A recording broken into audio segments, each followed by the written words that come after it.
Good evening, everyone. Happy day after Valentine's Day. I hope you guys had a wonderful Valentine's Day weekend. Welcome to Monday Night Muse Q A, and I'll start with something, unless you guys already have prompt questions, and we'll just roll right into them. But yeah, I did want to start with something. That is, I had a wonderful Valentine's Day with the prof, with my handsome intellectual, and I wanted to show you a little bit about what he gave me. We'll look on the chat first, but we'll definitely prompt it with this. Hello, beautiful sound engraver. How was your Valentine's Day? And expect sunglasses emojis throughout the stream. So we'll welcome the chat, and then we'll talk about how cool was Prof. And yep, he fit the bill. He kept his integrity as far as being a geek of Star Wars. We had a Star Wars themed Valentine's Day.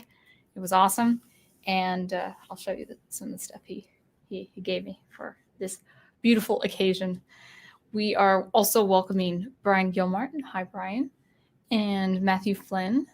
I'll say hello again because my first hello probably isn't visible anymore. And actually, I just realized, do we have sound on? Is everything good? Let me refresh my YouTube because it's not saying I'm live. And then we'll continue with the streams here. I'm sure I'm fine. Yeah, it says I'm live now. Let's hear the volume, see if I'm good.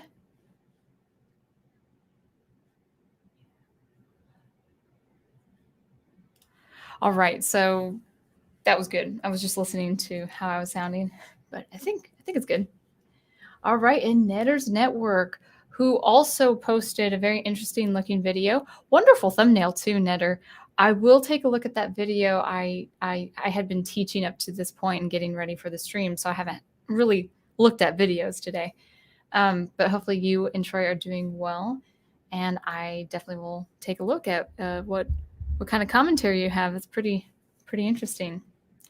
And there's Netter saying hi to everyone else, and of course me saying, "Hey, ask me anything except anything personal, like too personally."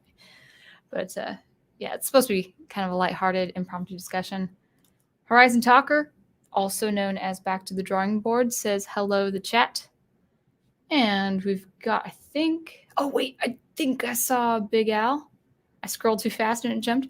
What is your favorite? Oh, he's starting with a question. Cool. Awesome. I love questions. We'll get back to you, Al. I'll just go ahead and do it in order.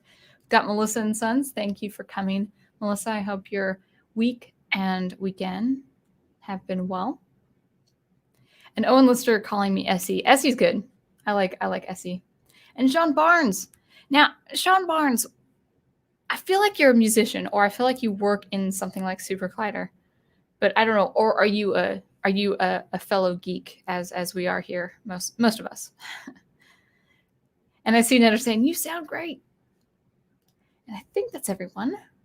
Oh, Wolf10 says, "Nice." Oh, hey there, sound engraver. I said it earlier, but the chat ate it up. So here's the thing. Here's what I've noticed with my StreamYard. I don't know if this is true for every channel, but it has a 2-hour window, meaning if you post anything before 7:30 p.m., if my show is 9:30 p.m., it will be cut off. So even if I post it at 5 p.m., if you say, "Hey, I'm first," it's going to cut off because it's before 7:30. That is the way it is with me. So I don't know if that's true of StreamYard in general, but it's true with my channel. All right. Oh, Jedi Master Zootopia is also in the house. Good. Welcome. Yeah, we've got a nice group. So let's have fun. Let's start out with, though, some wonderful fun on the crazy awesome, geeky, thoughtful gifts that my prof gave me for Valentine's Day. So as you know, most of you know that we are fans of Star Wars, especially the old original trilogy. Now, it was actually my first time watching Star Wars, and actually we're calling it Star Wars because I was watching episode 4, but it was no episode 4. He showed me the theatrical cut, which I had never seen before. So I really do like that my first time watching these movies with the prof is actually with the theatrical cut. It's pretty awesome. And it's pretty similar to everything else. It's just, it's grainier. It's got that old look. It's got that great trailer up front. It's just that trailer that, was broadcasted on the television shows before the Star Wars film premiered. It's got a wonderful 1950s feel, and the music for that trailer is pretty awesome. It has that old reverberated kind of like Outer Limits narration. It's really cool. So we, for Valentine's Day, watched the theatrical cut of Star Wars, and I had a lot of fun with that. So as part of the theme, I will show you what he's given me. The first thing is I have black adhesive hectagons on my wall, or they're becoming more and more as I have pins of different heroes. So far, we have a cathartic hero, Mulan. She's I would consider, I don't know, maybe Prof, you answer for me if she's what kind of archetype she is. But the others are aspirational heroes. And I have, now that he gave me, let's see if I can put it up here.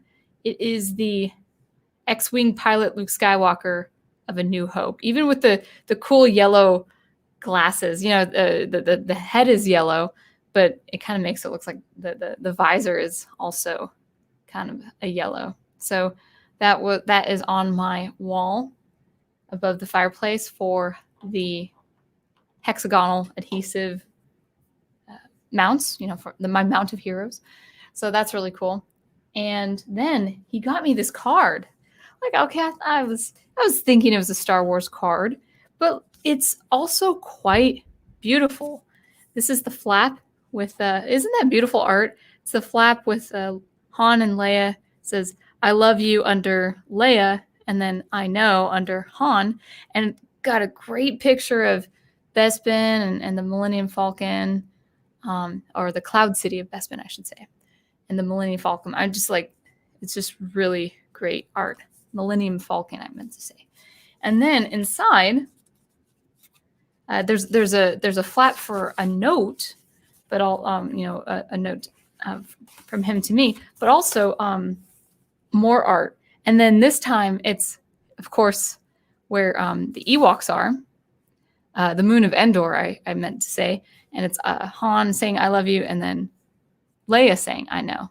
So I think this art is fantastic. I think it's really, really beautiful. And I'm a card keeper. I usually keep my cards from people, up on, whether it's a mantle, something where I have it, where I can, show it in the living area. I keep cards generally, especially if they're beautiful or thoughtful cards. It's not just a cheap card or something. If it's a beautiful enough card, I'll keep it for a year, and that I'm just keeping forever because the art is, it's a special occasion too, but the art is so cool. It's just really, really beautiful. So that was my Valentine card for my first Valentine, and the first of many Valentines with the Prof.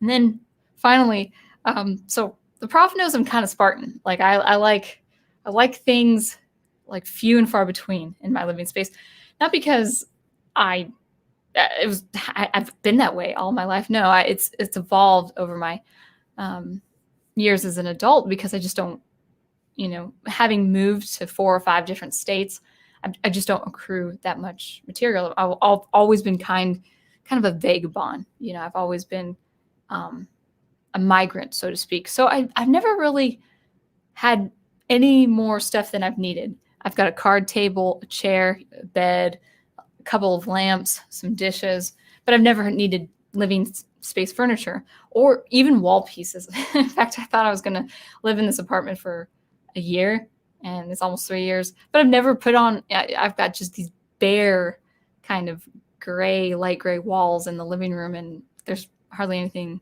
there's nothing on them besides my little mount of heroes. So he was saying, "I'd like to put something on your wall." And I think, I'm not sure. So he showed me before he mounted, and I had he surprised me with this wall mount, I would have loved it. But he was kind enough to say, okay, I'll show you first, and then you decide. But I would have loved it anyway. So the room is dark. Let's see if I can let's see if I can flash this thing. I have no idea how it's going to sound with my microphone, but wait. Oh no, I lost it. Oh, there it is. Okay. Okay, so check this out. Yeah, I've got my own lightsaber for a wall mount. It's the blue lightsaber, and it signifies Luke Skywalker giving his father's lightsaber to Mara Jade. So I have Anakin's Skywalker's lightsaber. So it doesn't do the waving motion. That's fine. I don't mind. It's gonna be a wall mount. But so if you ignite it, it makes a sound, and if you release it, now it doesn't, of course, retract. It's still there as a yellow piece or a white piece. But I got to do that again. I gotta have you guys see the blue before I set it down. So that is my wall piece. I was gonna have it behind me. Didn't really care how it looked, but I would love to collect these. And this white part is the mount attachment. So I'll have to just hide it from you. Okay, now I'm just wielding a normal lightsaber. But anyway, that's my blue lightsaber, and that's I'm gonna put it to bed now. But I thought, I would have loved that as a surprise. So I have it next to my bed over on the side, and it's mounted vertically. There'd be one time where I'll just maybe collect these and actually have them like in between my acoustic foam or something. I think that would be really cool. So now, other than that, it wasn't just the gifts. It was just really just hanging out with my handsome intellectual, and just having fun playing video games and watching He-Man, and just being a total homebody geek. A couple of geek homebodies for Valentine's Day, and it was pretty awesome. So that was my Valentine's Day, my Star Wars themed Valentine's Day. So thank you, Prof. I really love you. And I will move on to the chat. All right.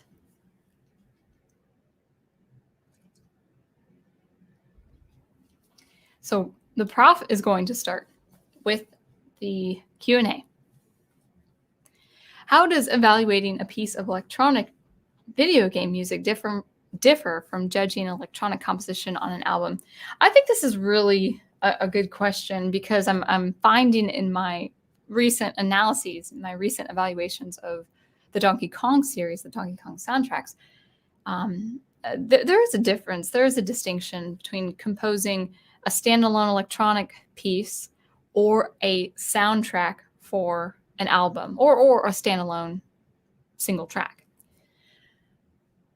On the one hand, they both have to be done with excellence. And in some way, both of them have to be standalone. They have to stand up. So if you compose a piece of music for a level or a puzzle or, a battle scene or, battle music, I would say do your best to compose that piece of music as if you didn't compose for the game, as if you didn't compose for anything outside, keeping that as a single piece of music. I hope that makes sense. Now, as a composer, I haven't composed for games, but I would love to compose for maybe independent games or mobile games that were just, puzzles or something like that. So I don't really have a professional answer, but I would say compose that soundtrack for that game as best as you can, as though that soundtrack can stand alone on its own album. And you see many examples of that happening, where there are CDs, there are albums of certain game tracks.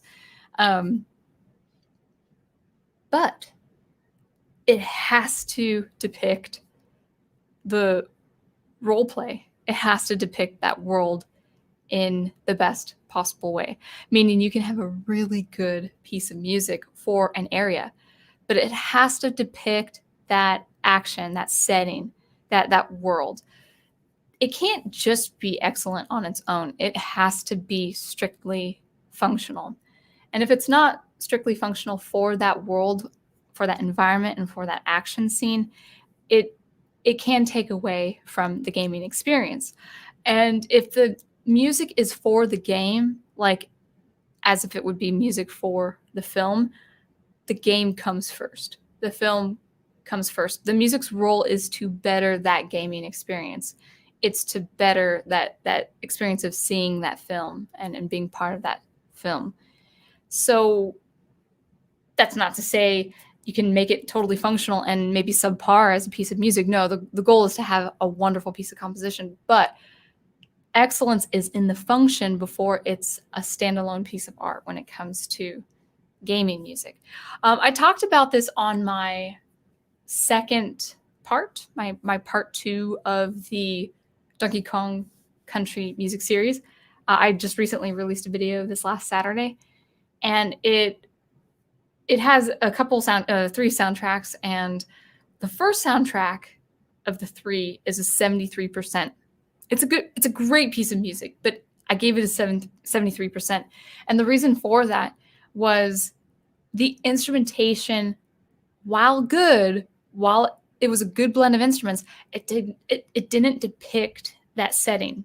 So in the case with this minecart madness, that's the level I was evaluating. I like the piece of music. It's good. It's got a good pace. It gets you tense because you're going on these precarious rail systems in the level, the Donkey Kong level. And I think it's fine. The music builds up that tension. It's fast. It's condensed. It's a shorter length before it loops around. Whereas the other pieces, the more ambient pieces, are longer. They exceed 2 minutes in length. This is about a minute and 25 seconds, a minute and 30 seconds. So it is shorter, and it kind of picks up the speed. It gets the player kind of tense. You got to time the jumps just right. But the instrumentation, while it's a good blend of instruments, it doesn't depict the mining environment that you see, the depths, the distance, the old tattered railings. It's a very much it's an abandoned look. It's this you're inside this giant cavern of a mine that is no longer used. It's kind of like the mines of Moria. When the Fellowship goes into Moria, well, Moria would have been a great place to see when the dwarves were at their mightiest, and in the golden age of the dwarven kingdom, in Tolkien's world. But we had seen something abandoned, so it has. I'm not comparing the music. I'm just comparing the look of the old abandoned Moria. That was overrun by orcs. It's a different feel. So you're going to have different instruments for that feel, as different than if it was a beautiful kingdom in its prime. So with the mining stage in this minecart madness level on Donkey Kong, it's good, but it's got brass, and it's got and I think the brass can work, because maybe you've got a minecart that has a honk, like a horn or something like that. But Dave Wise uses beautiful metallic instruments in subsequent mining levels that they have the instrumentation in those levels sounds like it belongs to a mine.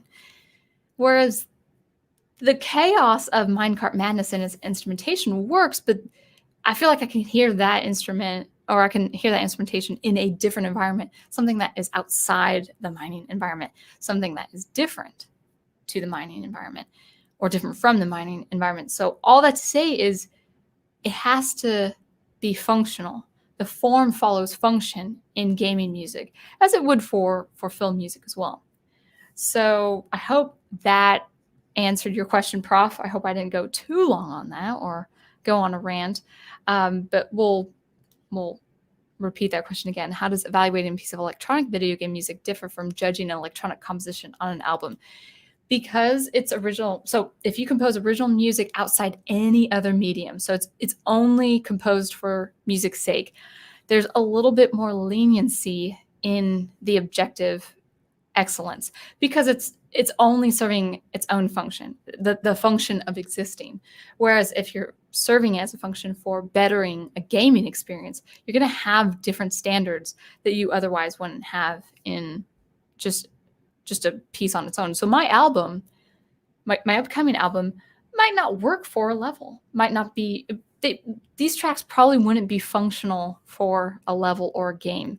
Maybe a game developer picks up my album and say, "Hey, I like those colors," but maybe it wouldn't work. Maybe the length wouldn't work. Maybe the structure I have for these tracks wouldn't work for a given scene or a given puzzle game or something like that. Could use the instruments, but I'd probably approach it a little bit differently, and I definitely would have to kind of see the blueprints of that game before I would actually compose for that game.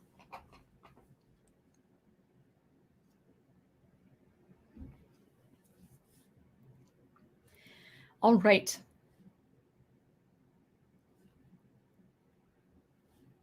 Knitters Network says, what do you think of parody songs? Songs that someone took and changed all the words to make it a different song, but kept the music. I don't really watch parody songs, although the prof recommends, I think prof, go ahead and tell me who the man is. I think his name is Remy. And he does popular songs like Cardi B songs or who's that? She's huge, but I'm so not up to speed on popular artists, like the real recent popular artists. She's very famous. She wrote the song Havana, and I think Remy did a parody of her song. I think actually, what I think of them is the person who does the actual parodying of the song is quite clever, because you're taking an already familiar melody and you have to bend the words to fit that melody, because especially if it's a world famous popular song, people are already going to they're going to not only know the words to that song, they're going to know the melody and the rhythm of the melody because of those words. So you have to bend the poetry to that fixed song, the song that has come before. So I think it takes a great deal of preparation and invention and creativity. Something that I don't think is as impressive is the putting words to established music. So, I mean, it's fun, but I've seen people do a cappella YouTube videos, like if let's say I sing and then I sing 8 other parts. So you see 8 of me in on the video. And let's say I write a piece of poetry or write lyrics for, the Indiana Jones theme, for instance. This is just me. I don't find that as entertaining as as actually creating a new song with a very famous melody, with a very famous song, and changing the whole context of it. So Remy does that really well. I think that's his name. That's not his channel name though, right, Prof? I think he has a different channel name. So I like it. I think you have to be incredibly creative and talented to pull it off well.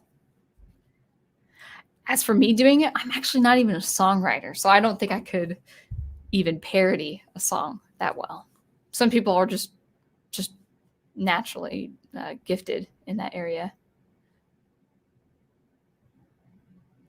Oh, what is your favorite piece of art by a Renaissance master? Oh my goodness.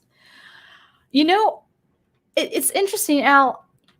It's been a while since I've been in an art museum. I would say about probably 3 years ago now. Wow, 3 years ago since I've been to an art museum. That's kind of sad. But one of the departments I would go to is the Renaissance. The thing is, as far as visual art is concerned, I'm pretty bad at the name of the piece and also the artist. So if you were to tell me a famous piece, well, yeah, I might recognize the name of the art piece and the artist, but I wouldn't know if that's my favorite. Maybe it's the most famous or one of the most famous, but I don't know. I do like the Renaissance period. I believe, at least in music, it's kind of coming out of the 1400s, getting into the 1500s. And to be completely honest, and this is bad, I say this, I'm probably the least familiar with the Renaissance period before the Baroque period. I know the signature pieces like the Monteverdi, L'Orfeo, opera. That's coming, actually. That's coming really, actually, quite far away from the Renaissance, but that's kind of the general idea. I think it's the 1500s, right? I don't know the date or time period. I might as well look it up. There's no shame in looking up something you don't know. Renaissance art time period. I think it's 1500s. It could be. Let's see. Oh, 13th and 14th centuries. Okay, maybe I'm thinking way farther. So yeah, so famous art pieces. What I could do, now, I do like the style. Maybe I'll do some images. Why don't we do some images right now? Now, I won't recognize some of these. I won't be able to probably tell you these names, but let's go ahead and screen share. We will screen share. Oh, you can share videos, guys. You can share a video file on StreamYard now. Come on, guys, start streaming. So share screen, Brave tab, Renaissance. Let's see what this looks like. That looks okay, right? One thing I do like about the Renaissance period, we'll do this for instance, is the ornateness, or I don't think that's a word, just being ornate or embellishment. This actually goes into the 15th and 16th century, especially 16. Oh no, not century. I'm sorry. The 15 and 1600s, and especially into almost the 1700s, getting into the 1750s of music, where it is lush. You've got, in this case, the topic is just a crowd of people, like a council. And then you've got these beautiful statues, but it goes in, and you're talking about depth, but you're also talking about ornamentation. You're talking about style or architecture or building that has a lot of nuances and very, very fine detail. I think it's kind of off the topic, but this is why the Lord of the Rings, the films, worked so well, because the art department involved for the actual physical props and weapons and statues and all that, they worked extensively in detail. So when you think of Renaissance, you think of detail. You also think of something that is topical. Let me see if I can find something topical. Like here. So you've got two subjects, and they're really very much in your face. Beautiful contrast of black and red, and I love that old dated color look, like that worn look, but it still has some really beautiful contrast and detail. So you have the detail in the sleeves of these, the attire of these probably noblemen. And now this person's wearing wings, so they might be a cherubim of some kind. I don't know. I'm pretty bad with art history. This is beautiful too. I love stained glass, or something that looks like stained glass, that is very visually striking. I think it's Bishop Barron's Word of Fire. I think actually the Prof did a review of this on his Catholic Bible Geek channel that has just incredibly fine art of this time period. I mean, look at this grayish green and this red with this yellow, and kind of a more subtle red, but it's still deep. It's kind of that crimson red. So I would have to look at a specific art piece myself before I could tell you. Now, one of my favorite visual mediums in art is sculpture. I like old sculpture. I like international sculpture. I like contemporary art sculpture. I'm not versed at all in with artists and the art piece. I really actually should brush up on my memorizing artists and art pieces. But I also like kinetic sculpture. So where you move around the sculpture and it changes. That's one example of kinetic sculpture. It changes as you move around it. Kinetic sculpture also works as if you're standing in a fixed position and it's moving. The actual art piece is moving. I actually kind of like the art piece staying stationary and you moving and it changing. I think that's really a wonderful thing. So I do appreciate visual art, but I am not well versed in visual art as I should be as a musician. I'm a little bit better about music.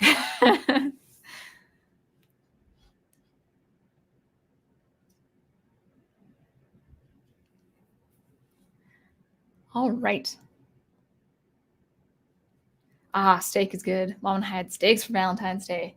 That's good. Yeah, steaks are great. I had the Prof's mom's shepherd's pie. So the beef and the vegetables and a layer of potato. It was really good.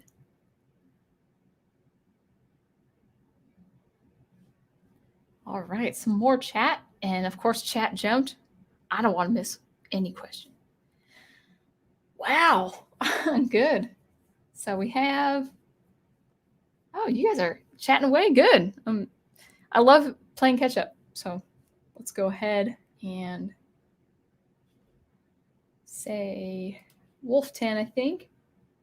Oh, wait. I think I skipped. Oh, man. All right. My smart mouse. Am I still on? Okay. Hold on, guys. Reset. Come on. I zoomed way in. The screen just blew up on me. Okay. I got it. I was afraid I'd have to exit out because it zoomed in on just one comment. My whole screen was just flooded with just one comment. Okay, we're back. I think that was Owen. Yep, I think Owen Lister starts. It's good to see you, Owen. I hope you've been doing well. I've recently watched Nausicaa of the Valley of the Wind. What studio Ghibli movie have you seen? I haven't seen any. Remember, I don't watch a lot of movies. I don't watch a lot of movies. Let me see if I can type in this. I don't know how to spell this. Nasi. Is that how you pronounce it? I said that wrong. Oh, Valley of the Wind. A haunting sci-fi. Let's see. Apocalyptic. Made in the 1990s, I think. Oh, wait a sec. Is that the same? Is that the same person who produced or wrote Day After Tomorrow? Kind of look like that mood. I haven't watched those movies. I will say I'm a little okay. If we're talking about sci-fi, I've said this before on my stream. I'm really picky when it comes to science fiction. I'm really picky. I do like if I had to choose between hard science and soft science. Yes, hard science is cool, but the hard science has to include character growth and a character arc. Could be just one person, maybe two people. It could include something of the social sciences. I don't know, but something like The Day After Tomorrow, where the world is about to freeze over. I know this sounds terrible, but I actually find that as far as a film, as far as a story, kind of boring. It sounds bad of me to say, but I actually find survival stories depicted, dramatized. I'm not talking about real life survival stories, but depicted. I actually find it more uninteresting. I'd rather be in the fantastical of some kind. So I'd rather have more an adventurous kind of movie. So I would actually subtract science fiction like that and have it be more of a thriller. Like I would rather see someone being, chased or hunted down, Now that could be a story of survival, so maybe that's not the best comparison, but it's internal drama. It's internal drama. But it's internal drama with other people. Here's what I feel about antagonists. Just me. I always prefer the antagonist or the villain to be human. They don't have to be a human being. They can be It could be like anthropomorphic, like what's that film, Watership Down, which is very scary. I'm terrified to use that example. So it could be a villainous group of rabbits. It could be an alien, but the alien must have human motives. It can't just be a kind of species conquering another species kind of motive. It has to actually be quite human, and it has to be complicated. It shouldn't be just world domination. I'm bored with those villains too. There has to be a really complicated motive for those villains. So where was I going with that? Oh, so the world freezing over, or a planet colliding with another planet. People say, "Oh, that's not exciting to you?" Actually, no. I like drama between human characters. It could be a human and an alien, but it has to be an alien with complicated motives, human motives, dramatic motives, also, or ulterior motives, whatever the case is. And it has to be a human person. Or, Nick, it could be two aliens, but there has to be some sort of human conflict between them. So natural disasters, I mean, we see them enough in real life. I don't care for them, being dramatized, even if it causes internal conflict among people. I'd rather like two men duking it out. I love a hero and a villain, but to me, a villain like like an ice age. Oh no, the villain is a coming ice age. It's all right. It's not sentient or sentient. So no, I haven't seen any of those movies. Owen. Wolf 10 now. Are there any geek things you're interested in seeking your teeth into besides what the prof is introducing you? Oh, that's a good question. I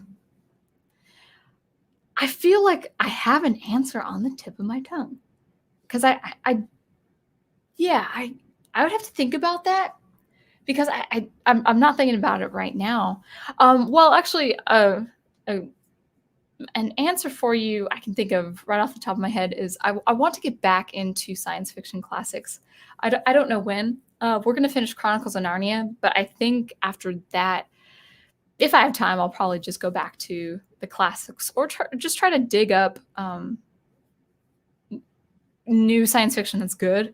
But I'd rather have I should go back. I used to read science fiction pretty extensively, especially in my graduate studies. And I just haven't. I haven't as much as I wanted to. Actually, for about 3 to 5 years, it was reading, about 3 years, a good 3 years, it was reading short fiction. I had a genuine love of short fiction.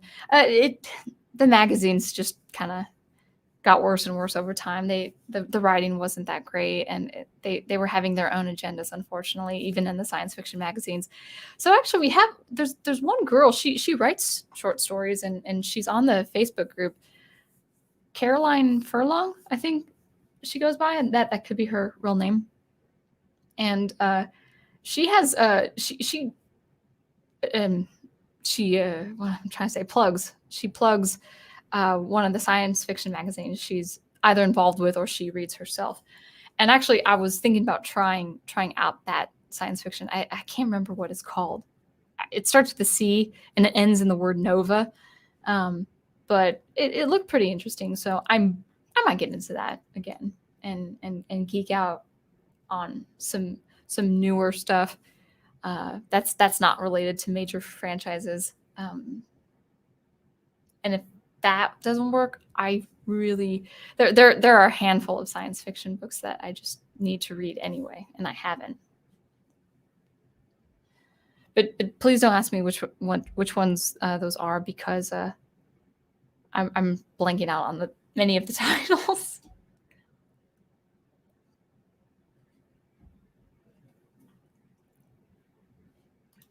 Jedi Master Zetopia says, when did you choose to learn the violin? Do you play other instruments? Good question, Jedi Master. I learned the violin at 9 years old, and I should say I learned classical music at 9 years old, or I was getting started with classical music training. Before 9, I actually played fiddle by ear just a little bit. I wasn't any good. I was just, playing by ear and fingering. At least I had the mechanics by the time I was reading music. I don't remember how I learned the mechanics. I don't remember how I learned the basics. But I do remember, I remember seeing a picture. Mom had a picture of me and my sister, and we were 6-year-old blonde twins. And my violin, I think she was playing mandolin, and my violin was out here, leaning this way instead of up here. But I had started reading music 9 years old. I took a couple years of piano lessons. I can play basic piano. I can read piano music. I can read piano music, even though I can't play advanced piano music. I could probably, with practice, I could play intermediate piano and accompany different people, but it would take extra time to practice. So if you gave me an Americana song and said, "Oh, my niece wants to sing this, can you play the piano part?" And if it looks intermediate, I could, but I'd have to look over it 2 or 3 weeks every day before I could comfortably perform piano. I've got my MIDI keyboard here, but it's not anything. So I could do chords, I could do scales on piano, I could do inversions, I could do arpeggios on piano, but I haven't mastered the piano, not by a long shot. And what was the other part of this? Yes, I did choose violin. How I remember it. Okay, so here's how it was. My getting into the orchestra, I had a best friend who chose viola, and I wanted to play. Yes, it's true. Is there someone? There's someone in this chat or somewhere else on the community chat that they're like, "Oh, viola jokes." I can't remember who it was though. Maybe they're not on my stream at on Mondays, but I do see them sometimes, and I'm trying to remember who it is. But he cracks a viola joke every now and then. But what was I going to say? Oh, my best friend at the time in 4th grade, she played viola, so I just wanted to hang out with her. So I wanted to do viola. And I think what it was my twin. How I remember, I could be wrong about this, but my twin decided that there was just a gym full of instruments, and she decided to pick up viola. And when you're a twin, I don't know if most twins face this. Some twins are just like peas in a pod, and we get along. I mean, we are best friends.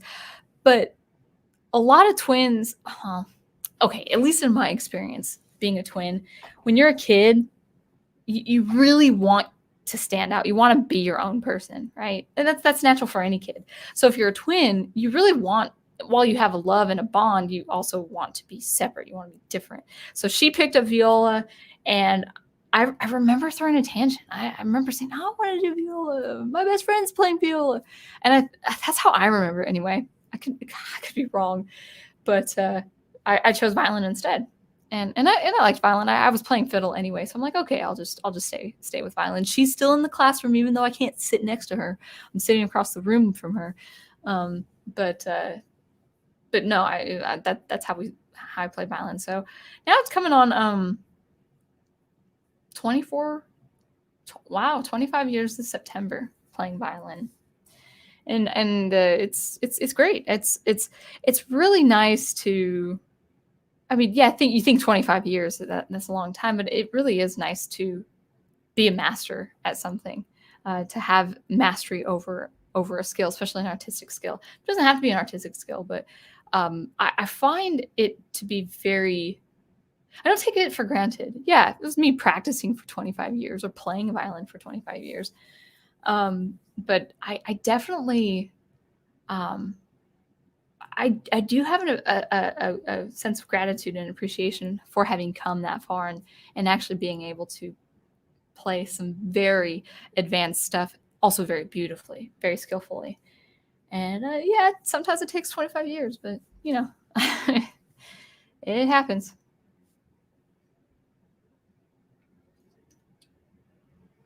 So why the color electric blue as far as my favorite color? That's a really good question. In fact, hopefully sometime this year I'm going to have a logo, and it's going to be electric blue. It's going to be electric blue, probably against black or against a dark blue. I like electric blue because two reasons, but I'll describe it. It's futuristic looking. it looks like it's from the future. And since I love science fiction and I love electronic music, it kind of evokes that world. I don't know why, but electric blue against black or against some dark surface or background, it just looks really cool. It just stirs up something in my imagination. I'm like, okay, there needs to be a story with a futuristic world or something. I just have that. Now, it's actually, to be honest, it's kind of true for every electric color. So if I see electric yellow or electric green or electric purple or electric red, I mean, I get excited. Now, blue is the color I think of the most. I don't know why, but blue is the color I think of the most with electronic music. I usually compose in C minor, C sharp minor, B minor, sometimes B flat minor, depending. Especially if you have kind of a sense of expanse, like space and distance and infinity. I'll compose in those keys. So I think out of all the chromatics, or out of all the chromatic notes of the chromatic scale, the 12 notes of the chromatic scale, 4 of those notes are blue. So B flat is a dark blue, a very deep dark blue. B is a dark blue. C is a royal blue. C sharp is kind of like this kind of electric blue, or it's not like a sky blue. It's not a bright blue, but it's a whitish blue, if that makes sense. There's light in that blue. So it's just part of my synesthesia where I see blue a lot in music. So that's probably why I like electric blue as my favorite color. I mean, I like blue in general, but I used to like sapphire blue as my favorite color. I love sapphire. It's wonderful, but it doesn't stir, kind of that imagination for that science fiction futuristic world. Wolf 10 says, favorite Disney princess and why? Well, you guys, come on, Wolf 10, you should know this by now. I don't know if she's counted as a Disney princess, but Mulan is my favorite princess. I mean, I guess you could say she's my favorite protagonist. I guess, one is her story is my favorite. Her story is my favorite, and her growth, her development is also my favorite. She's a very likable character. She has a strength, which is her cleverness, which she utilizes to defeat the Hun army.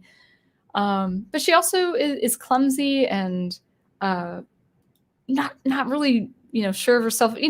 Honestly, if you're a 15-year-old girl walking into an army camp, come on, you would be a fool to be sure of yourself.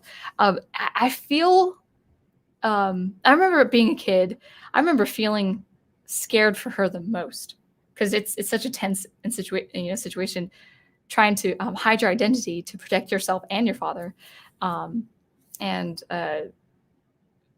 the penalty of death, while trying to keep up with the soldiers. And it's funny. It's lighthearted. It's a lighthearted show. Now, if Mulan isn't counted as a Disney princess, I like Pocahontas too, and she's probably not counted as a Disney princess. I do like Belle, and I think Belle is because she's an avid reader, and she doesn't fall for the town gentleman or whoever, the town idol, in Gaston. She'd rather read a book, but she likes adventures too. And she's an anomaly. She's a quirk. She's not a part of that town. I identified with that for a lot of my life. Not so much as a kid, but as a young adult, understanding like, oh, I don't think I fit in here.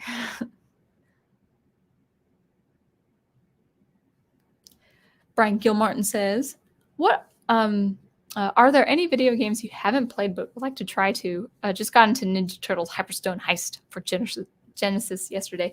Ninja Turtles is awesome. I haven't played. I played Game Boy Ninja Turtles, which was awesome too. So my prof has the retro box, and after I go through all the games I went through in my childhood, there are definitely the SNES Final Fantasy games. I want to play those Final Fantasy games. Definitely the one with Tara Bradford and Kefka. I'm definitely gonna play that one. Dun dun dun. Oh wait, no wait. What's his theme? Dun dun dun dun dun dun dun dun dun dun dun dun dun. I started out too low. It goes too low. I remember like just waiting for a student teaching, and I just start playing Kefka's theme on the violin. So definitely the Final Fantasy. One thing I do want to try, I would love to play this game very, very much, and that is Chrono Trigger. I've seen the walkthroughs. I've seen great YouTube walkthroughs of that game, so I know the story already. I would love to try my hand in actually the JRPG. I love the Chrono Trigger soundtrack. I am such a fan of that soundtrack. So Final Fantasy and Chrono Trigger would definitely be on the list of games that I have never played before. I didn't have a lot of games. I think I probably had Mario All-Stars, Donkey Kong, Tetris, Scooby-Doo, Mickey Mouse. I had the Mickey Mouse game. I had Lion King. Lion King was an okay game. It wasn't that great. I guess it just didn't have an extensive ending. You have to have an extensive ending for your games. It's the reward after all your hard work. I know I've had more than that. I can't think of it right now, but I only had a handful of games. Oh, Pac-Man. I had Pac-Man. That was good too. Owen Lister says, you might find this odd, but one of my favorite pastimes on YouTube is watching movie trailers for old movies. My favorite old trailer was for Predator for the music and atmosphere. That's cool. I bet you would actually have some pretty good know-how on old trailer music versus new trailer music. No, that's fine. That's fine.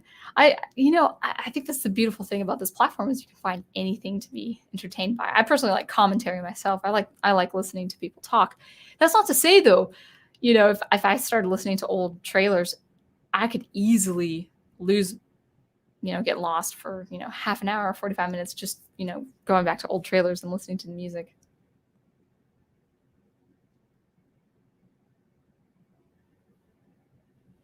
Oh, that dude, man, you just see, it came together. It just came together.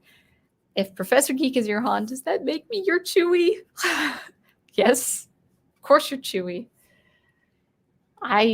You have to be. I mean, because like Chewie's kind of we've seen it in the Thrawn trilogy. He is really a wonderful character. He protects Princess Leia and her, on our diplomatic mission, and it's great. It's awesome. Yes, you are Chewie, right, Prof? Al is our big walking carpet.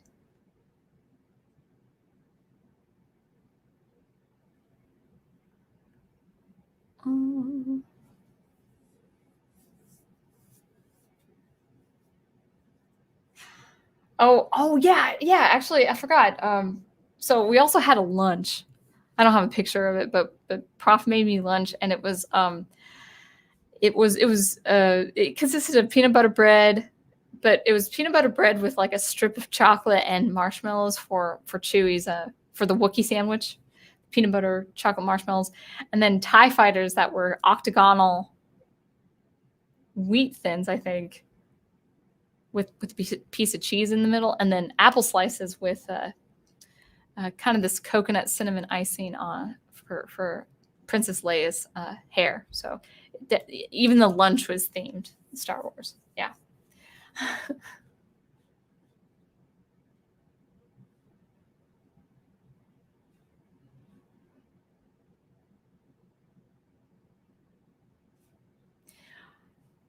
Cool lightsaber. Yeah, it's great.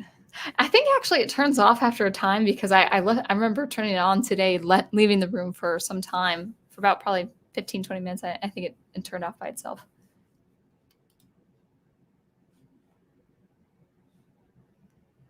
Yeah, I'm pretty proud that I have the Skywalker saber.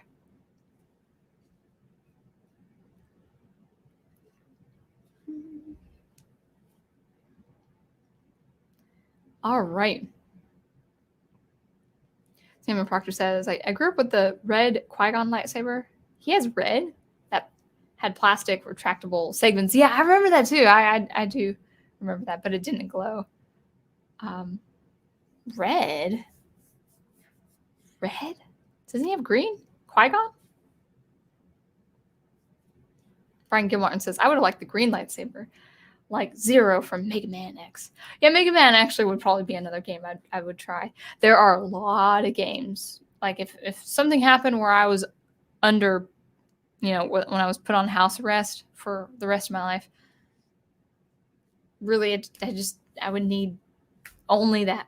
Because that's like a lifetime. That retro box has a lifetime worth of games. I know I won't go through all of them. I was telling the prof today or yesterday that I was one of those people. I would just buy the game and I would go through the whole game. I never bought so many games where I would never finish a game. I guess that's a thing. But I always finish the games I start. But with this retro box, I might go through a game like, I'm not feeling it. I don't like it as much. Wolf10 says, that is awesome. I got my wife a single rose and external CD reader in case she wants to watch movies on a laptop. They don't make the CD trays anymore. Oh, that's cool. Well, I hope you and your wife had a happy Valentine's Day, Wolf10. Hope it was chill and low key. We all need low key, I think. Oh yeah, actually, Melissa Harris is bringing up a good point. Castlevania games have beautiful music.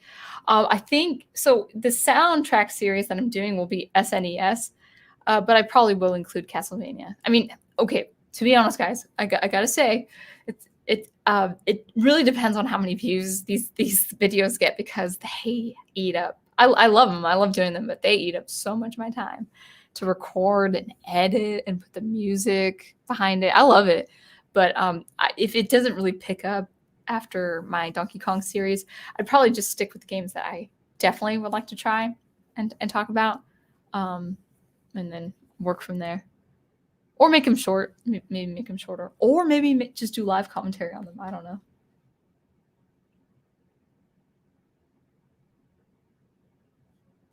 If I need trailer music for my Beetle Blaze, I'll look to you. Actually, Owen, to be honest, I don't recommend me. I don't think I do not have the experience yet. Depends. I don't have the experience for functional music. Music that is composed for something like game, film, trailer, whatever the case may be. Now, I would say I would be comfortable composing for ads. So let's say there's a real estate agent, or maybe there's a company that designs these beautiful suburban homes, and they want happy, beautiful, attractive music to show off their gorgeous suburban homes. Sure, I feel like I could do that pretty well because I know how to create attractive music. But as far as an adventure kind of thing, like so for what you need, not Wolf10, but maybe Wolf10 for his stories later, for you, Owen, you need things like noise sweeps and sound effects with the music. And actually, I don't have the skill for that. Now, that said, there are libraries out there that you could buy. Like you could purchase a track, or maybe you might have to purchase the library for a fee, and then go through that, and you'll have license to that music. And some of the pieces of music are really good. I don't have that. And the thing is, I would probably, if I had the experience, I would probably charge. Probably charge a lot. But I would suggest library music for trailer. If you Google libraries, man, I wonder. That's kind of a tangent. I'll just say this. I was about to look it up myself, but I'll continue going through the chat. Just go ahead and look up sound libraries or music libraries, and it's usually professionally mixed and mastered, and then you get a roll of music for 2 minutes for your trailer, and it should be good. It should be good.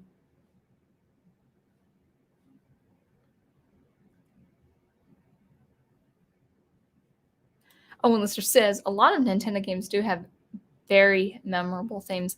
Yeah, the Japanese, one thing about the Japanese to consider, guys, is on the music side, they just know their Western music composition. They know how to compose music. They're taught how to compose music. Now, here's the biggest irony ever, guys, ever about American composers coming out of the academics. Okay, are you ready? In a normal American academic institution, you get a composition degree, you don't know how to write music.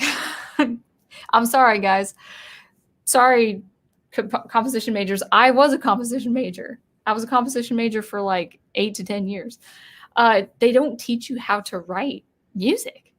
The Japanese, they know how to write game music and film music just superbly. They know, they have an ear for classical convention. They know Bach. They know how Bach works. Even if they don't know the analysis, the technical side of Bach, they have an ear for Bach, meaning they could actually compose by ear and they would understand the progression. They would understand the contrapuntal motion. See, with graduate students, by and large, I'm not saying it's true of every single university. I'm not saying that. There are exceptions. There are, I think Berkeley Music is one of them, over on the East Coast. Well, I'm on the East Coast now, sort of. Berkeley over on the East Coast, I think they still do teach you how to, do music, post-production, and do it in a way that is marketable, that is marketable for film or commercials or games or something like that. But by and large, the universities actually teach you how to deconstruct music. And I had this idea to post pictures of The Last Jedi and only post have deconstruction, really ugly deconstructionist type music in the background. So you'd see Rey, you'd see Holdo, you'd see the deconstructed Luke Skywalker, and I would front the video. I don't know if I'm going to do this, but if I did do a video like this, I would front it with, "Hey, Rian Johnson, you really wanted to deconstruct your Star Wars story? You should have used this music. But no. You had to use beautiful visuals and great music, although it wasn't composed to the story that well." I had that on my video, even with John Williams. Great music, great visuals. But let's deconstruct Luke because you can't see the deconstruction as a normal person, as the average moviegoer. But if you put in deconstructionist music, if you put in experimental new music that the academics teach you, oh my gosh, people would have reacted. They would have reacted. And then I would have proven my point. Yeah, anyway. I don't know where that rant came from. But the Japanese, they know Western classical music, and they're not ashamed of Western classical music. In fact, they've bettered Western classical music in recent years. It's really sad. The Japanese know how to compose Western music by and large, not with every case, not with every one, but by and large better than Westerners. It's crazy. It's absolutely crazy. And my example of that is Final Fantasy. The cream of the crop example is Uematsu. What's his first name? Oh my goodness, what is his first name? It starts with an N. Nobuo Uematsu, I think. He was even classically trained. He just had such a good ear for that. All right. Yeah, Zelda. Also, Melissa Harris says Zelda. Yeah, I never played the SNES Zelda, but I'd like to. Oh, good for you, man. That's awesome. You hit 50 subs recently. May do another Q&A on your stream. Awesome. Excuse me. That's wonderful. Congratulations. Yeah, you'll find, it's still a steady ramp up, but, once you hit 100, you'll start garnering that wider attention. But like I always say, if you guys have YouTube questions for Q&A, just let me know. But I always say, not just streaming, but also, unless you want it to be strictly a community. But if you also want a platform, you must do the fixed stuff, and you have to do the fixed stuff every week if you want traction.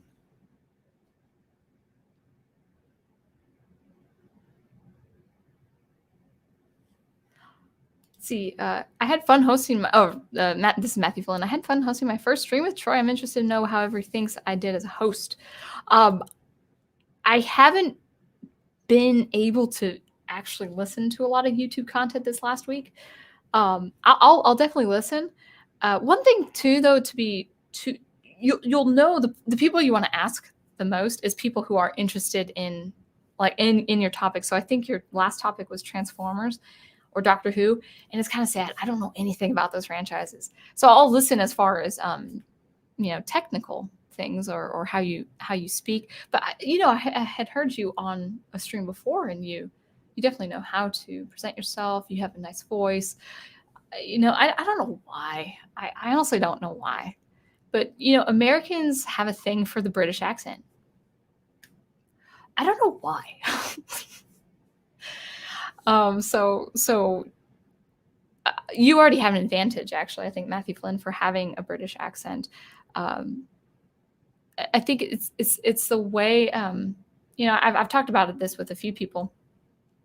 The reason why I think most people are attracted to the British English accent to American, and I can speak from experience. I did a couple voiceover gigs that didn't turn out, but I had people complain when I was the candidate for the voiceover work. I had people complain from different countries saying, "Well, we didn't want American English; we wanted British English." She's like, "Oh, she sounds okay, but she's American," and I understand. Well, actually, I did have a compliment one time. One woman said, "She's American, but she doesn't sound nasally." And the reason why people prefer British English to American English is because the mouth space, the chamber here, is narrow. And we've heard, Nanette speak in a British accent too. It's a lot narrower. And what that happens is all the resonance and the higher partials are squashed. They're closed in to where British English speaking, they don't sound nasally. They can't, because those higher partials and those higher frequencies of the voice is narrow. So when I think I use this example, by the way, I forgive me if I slay the British English because I'm not that good. Although I did impress the prof with Bastila. I did a Bastila impression for his Valentine's Day gift. So the American would say a sentence like, I walk to work. I don't work to walk. I walk to work. I don't work to walk. So look how wide my mouth is. I mean, I have kind of a big mouth anyway. But when I say walk, I say walk. Now with some regions, I don't know every, accent in the UK, but in some regions they instead of wah, it would narrow, like wool. So like my mouth is closed and my mouth frame is narrow. I use the same tone too. I walk. It's very different, right? So I walk to work. I don't work to walk. That's the only sentence I probably could do fairly well. And so people who have a British accent they have an advantage for people around, in the United States too, but also around the world. People prefer English speakers to have a British accent. I totally get it. But so I think it'll be fine. And I understand it was like around 3:00 your time, so it wasn't late. You probably had really good energy. Plus it's the best when you talk about stuff you love so much, and I like that. I like that idea a lot. So I'm happy to check out a few minutes and hear how you are sounding. And if anyone else has heard his stream, feedback is cool too. By the way, have you? Sometimes I don't get every single post on the Facebook group page. Do you? If you've posted it, that would probably be easier to find as well on the Facebook group page.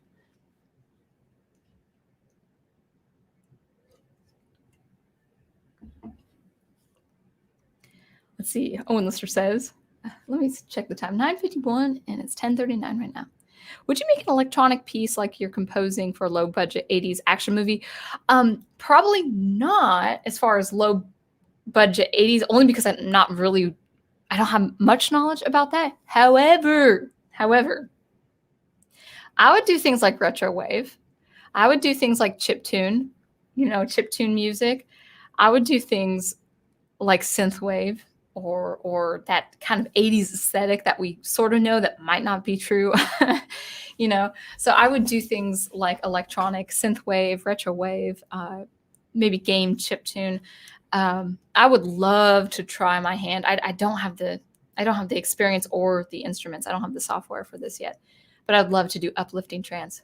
Like, I would love to have an album of just uplifting trance. I wouldn't be known as an uplifting trance composer, but it is one of my favorite genres to listen to just kind of, hear it but it has to be well done. I've heard very cheap sounding uplifting trance. I've heard very cheap sounding retrowave. So as far as composing for an actual 80s low budget, probably not. But that's because I see it as more like even like an 80s anime cartoon. Like, I understand the point of the music. I understand the music is there to serve the plot, and you hear that reverberant kick, you hear the toms, and it's cool. It's cool. I wouldn't do that for an actual. Well, I'll never say never, right? But I probably would not do that for a film or even a game. I would do that as a separate piece, because then I could just kind of have some leniency there. Great answer. Thanks, love. You're welcome, my prof. I think of Weird Al when I think parody songs. He's known for that. Yes, Remy.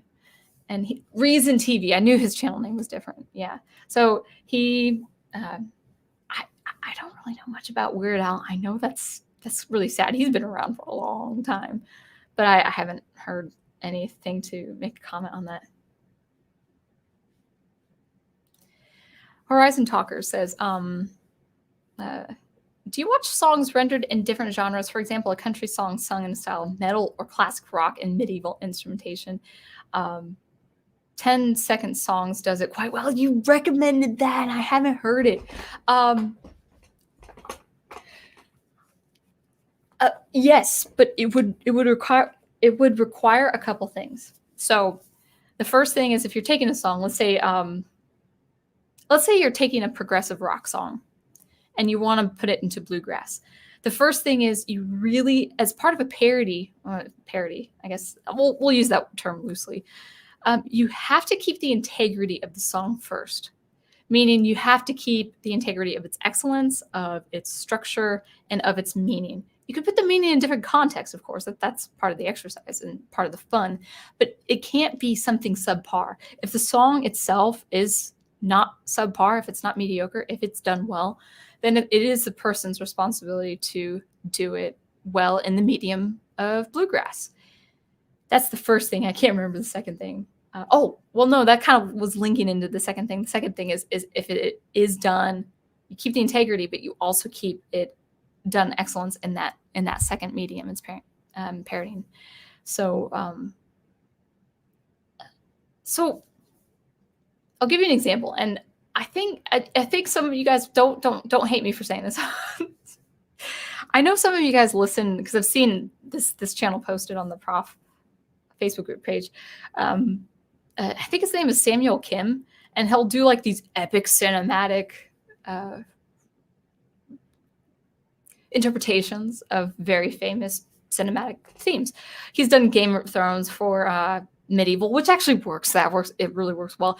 In fact, it should have been that medieval quality to begin with. I'm not a fan. Well, I don't watch the show anyway. I've never seen the show, never read the books. I'm not a fan of the theme at all. Sorry. I'll explain that later, unless it's a Q&A question. Why aren't you interested in it? But it's almost 11 o'clock. I might get into it another time. So sometimes that works, but he's also done cinematic for Star Wars, which is also already cinematic, if not more so. And he has, if you listen very, very carefully, he uses the same epic chord progressions. And the problem with Star Wars is, or parodying Star Wars with that kind of vibe, is that you really can't imitate John Williams without upholding the integrity of his genius or excelling him. I know that sounds kind of rough, but you can't really dumb down the harmony of Star Wars. You can't dumb down the music of Star Wars. And his epic cinematic take is actually, he's using very simple chord progression. I'm sorry to say this, guys. He's using incredibly simple chord progression. I love the chord progression, but it's like, power chords, for metal and rock and stuff like that. There are such chords that actually excite a dopamine, but they're really easy chords to compose and make.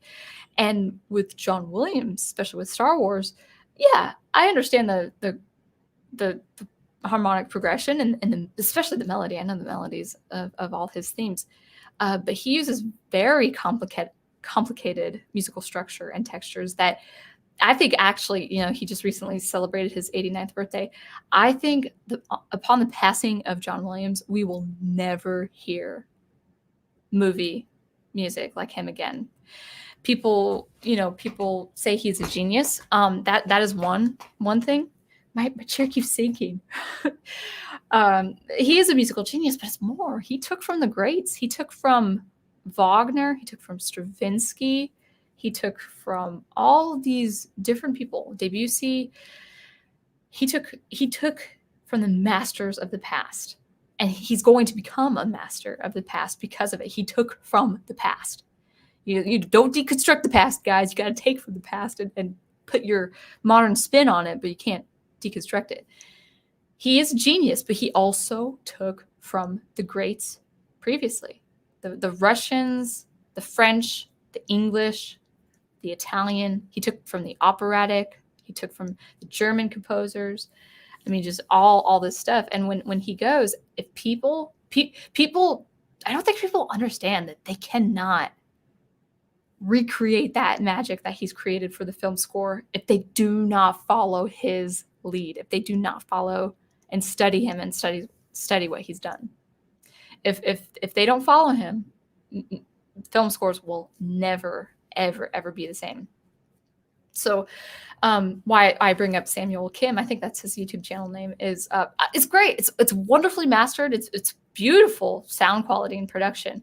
But he had done a Star Wars series, and then he did the Force theme, and it was like, oh man, it sounds epic, it sounds awesome, but it's not Star Wars, even with the Force theme, because he does whether he knows it or not, I don't know, because I haven't heard anything that sounds remotely like the classic composers or even the romantic and modern composers. I haven't heard anything of any of that of Samuel Kim's music.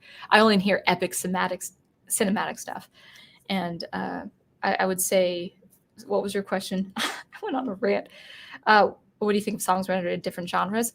As long as it maintains the compositional integrity of the piece. Now you can put it in your own spin, but don't lose the scope of it. Don't lose the magnitude of it. You can't. I would say to make it work and to make it work well, you can't reduce it. You can't reduce your version of it. You have to uphold it in your best way. Now, people do remixes. People do remixes of game music and film music and stuff like that. And then I would say, yeah, if you're doing like a remix of some popular trance music and do it with your own instrumentation, I think remixes are, I guess you could say that it's the same thing. But when I think of remix, I actually do think, oh, this is for the artist remixing this melody in his own skill and his own ability, even if it's less than the original composer. I guess they would be the same thing. The same thing you're asking. You're probably asking about remixes. I want to say remixes actually can be have the leniency of being not as good. I hope that made sense, Horizon Talker.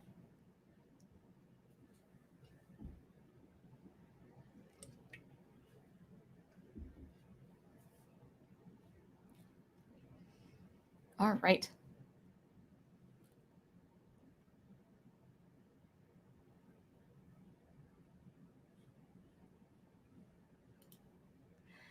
What would you say is the best formula for a good and memorable superhero theme? Well, it has to be hummable. That's the best thing I could tell you. It has to be hummable, and it has to. So you have to sing it. The average person has to be able to sing it. Now, I actually would say the Star Wars theme and the Luke Skywalker theme, I think that's actually very hard to. Well, no, it's not hard to sing. It is hard to play on a trumpet, though. Well, I can imagine it's hard to play on a trumpet with all their double and triple tonguing. It has to be memorable. It can't be generic. It's got to have its own unique contour, musical line, but it has to be singable. Every melody that works is catchy. You have to tug the listener in. You have to pull the listener in. That's why I go back to Christopher Reeve's Superman and the theme. It feels like Superman, and it's a very memorable theme. You have to work with very memorable rhythmic motives as well. Bum ba dun dun dun dun dun. I think that's how it goes. I'm blanking out. Ba da dun, yeah. Ba da dun da dun da dun dun dun dun. I mean, so you've got a very distinct rhythm. You've got a very distinct order of pace, order of steps. You've got a very distinctive contour. It has to be memorable. So what you don't do for superhero music is write ambient music or generic epic music like Hans Zimmer did for Man of Steel. It's good music, but I can't tell the difference between that music and any other music that has nothing to do with Superman. I'll probably do a video on the difference between the two themes. I've never seen Man of Steel, but the music for Man of Steel is very good, but you could slap that on anything. You can slap that on a game about a heroic whale, or a pirate. You can actually, if you listen to Hans Zimmer's theme for that movie, it's cool. I would say it does meander. It does kind of, it's not tight. It's not succinct. It's awesome and it's energetic, but it's not Superman because it could be anything else besides Superman. So a superhero theme has to be very distinct to that character, to that story, and it has to be hummable. It can't be cinematic, ambient, or upbeat music. It can't be like this hardcore electronic music, or these like blaring brass that Hans Zimmer likes so much. I'm not saying he wrote bad music, but he didn't write Superman music. He didn't write Superman music at all. It doesn't, and it actually does sound, from my memory, it does sound like he's like Superman's like beaten down and stuff like that, and then he rises to the top. So it is indicative of how they tried to interpret his character in that film. So hopefully that helped with your superhero themed question, Owen. Hummable, and it has to be unique to that character. What are some TV shows whose soundtrack you like so much? I mean, I don't watch TV. I haven't watched TV in how old am I? Gosh, I would say probably about 18 or 19 years, to actually have watched TV frequently. Now, I mean, I'm watching Agents of S.H.I.E.L.D. with the prof, and actually when the theme comes again, it's good. And there are variations of that theme that have worked really well. So I enjoy that.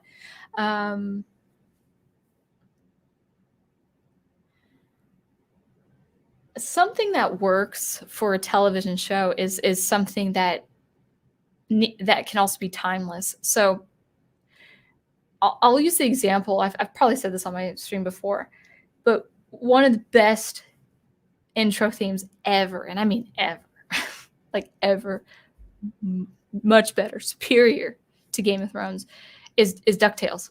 I'm not kidding when I'm not making that up.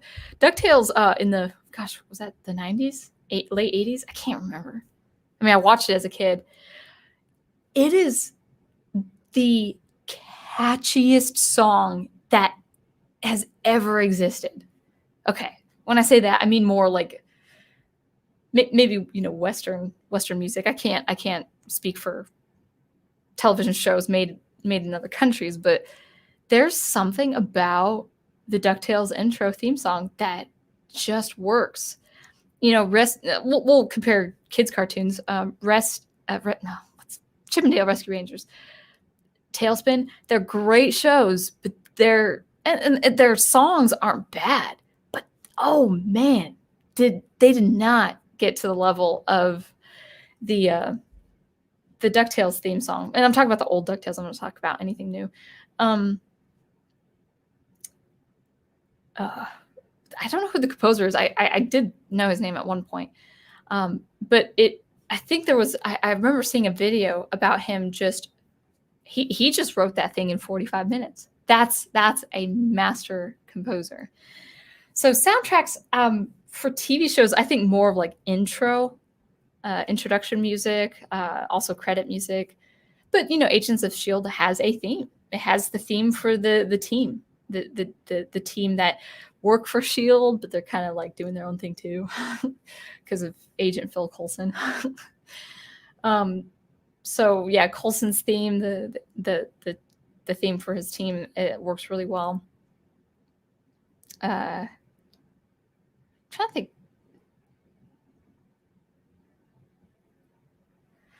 Yeah, I think general broadcast TV shows. The last TV show I remembered watching pretty a lot was it's kind of embarrassing.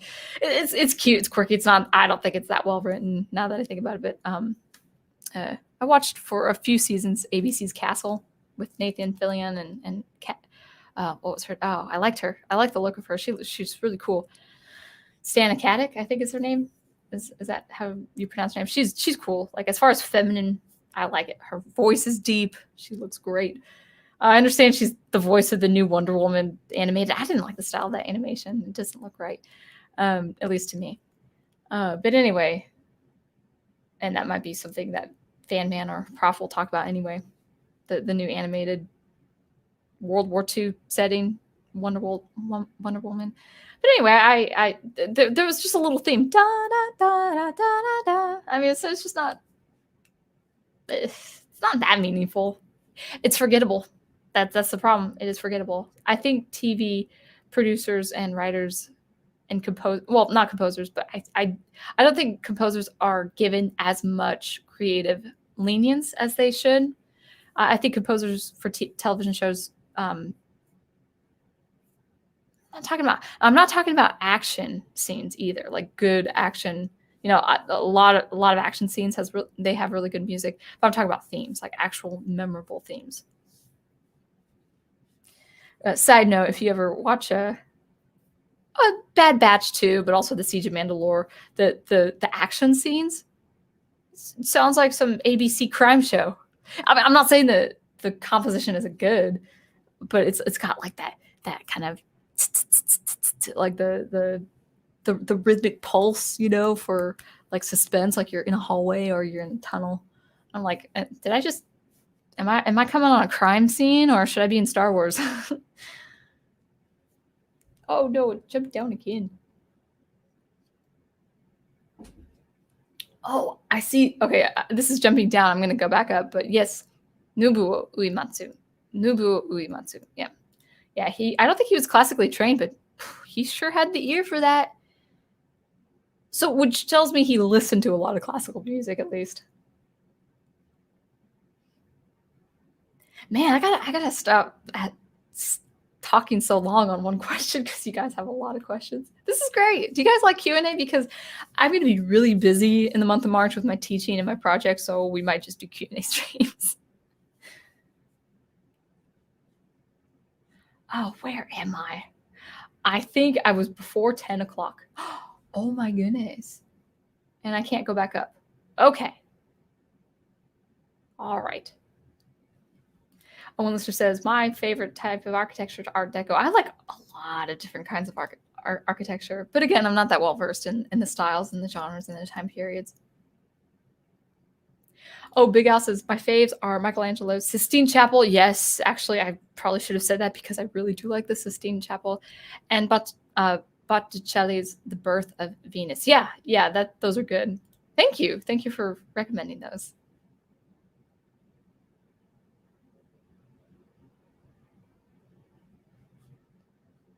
Owen Lister says my favorite type of visual art is manga, old school comic art, animation, and film.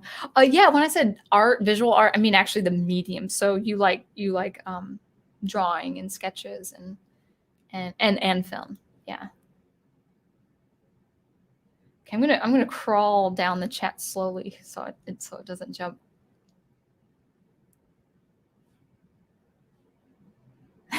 Wolf10 says you can thank Roland Emmerich, is that how you pronounce his name, for making disaster movies boring.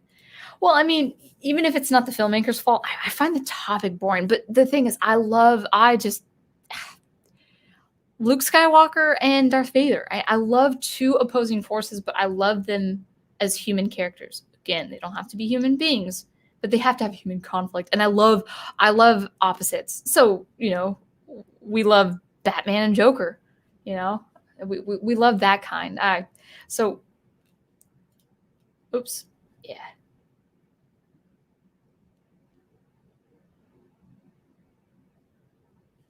I don't know if that's my cup of tea. It's a beautifully animated post-apocalyptic film with giant insects and toxic jungles. It does have a fantasy element. Yeah. That gives me the Michael Crichton vibe. I'm not really into that kind of science fiction fantasy. The world is attacked by giant ants. That's also something but again, I'm really picky. I just love good old poetic good versus evil. Yeah. So here's the thing. I'm really looking forward to doing that game with Kefka, because I know the story fairly well. I've seen the walkthroughs and I love the music. I don't think I'll get to Final Fantasy VII. I don't think the Retro Box has that console. I like watching it. I like the story, I guess, but as far as the role play, I probably wouldn't prefer it as much as the older classics. Oh yeah, I want to see if can I do Kefka's laughing impression? It's so weird. It's like, woo!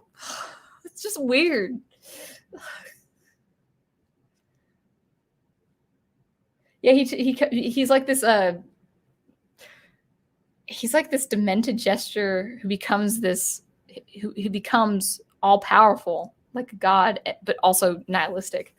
It's really scary.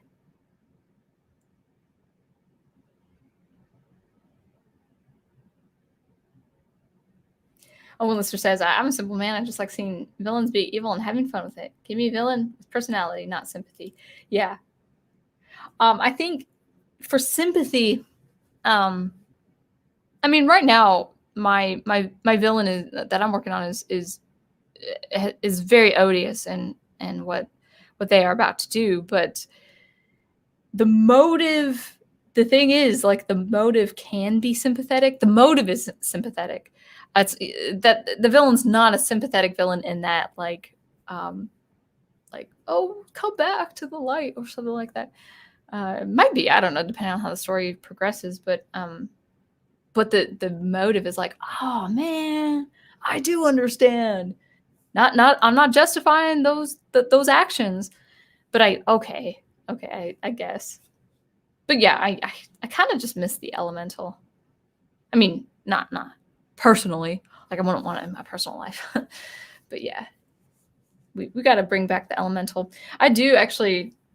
I mean, I don't know when this would be. This would probably be like a decade from now.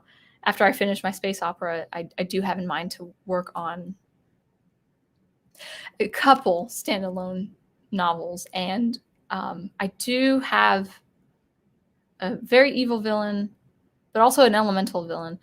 For another one, I have just diehard elemental, but also really creepy. Really creepy. Not horror. It's not horror, but not nice to behold either.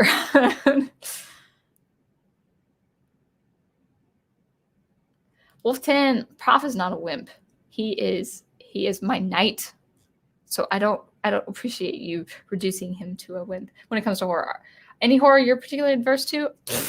Any or all? I'm not a horror fan.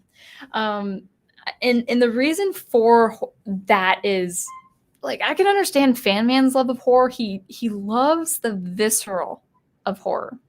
He loves the visceral of the unknown. I know a lot of people who have a deep appreciation for the unknown, for the uncertain, and for the visceral. One reason why I don't like horror is not just because of the scary concepts and imagery. It's the absence of good.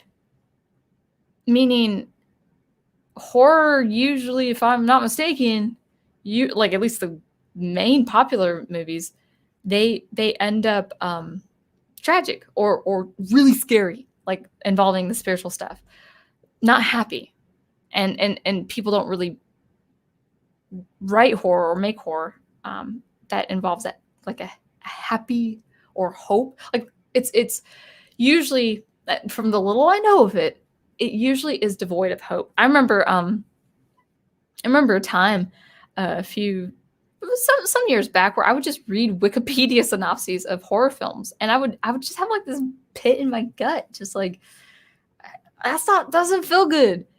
Like, okay, I'm not saying bad things can't happen to people, but please, for goodness sake, have some moral grounds, have some humanity. I get the sense of depravity with horror. I get the sense of things are devoid of, like people are reduced to animals. I mean, I even have a hard time with something like the Road. The Road by what's the author's name? Man, but Viggo Mortensen was in the movie. I saw the movie. It's really tense, and yeah, but I could do that kind of tense because there's this camaraderie and love and support between a father and son, even though it's very harsh and very very bleak environment.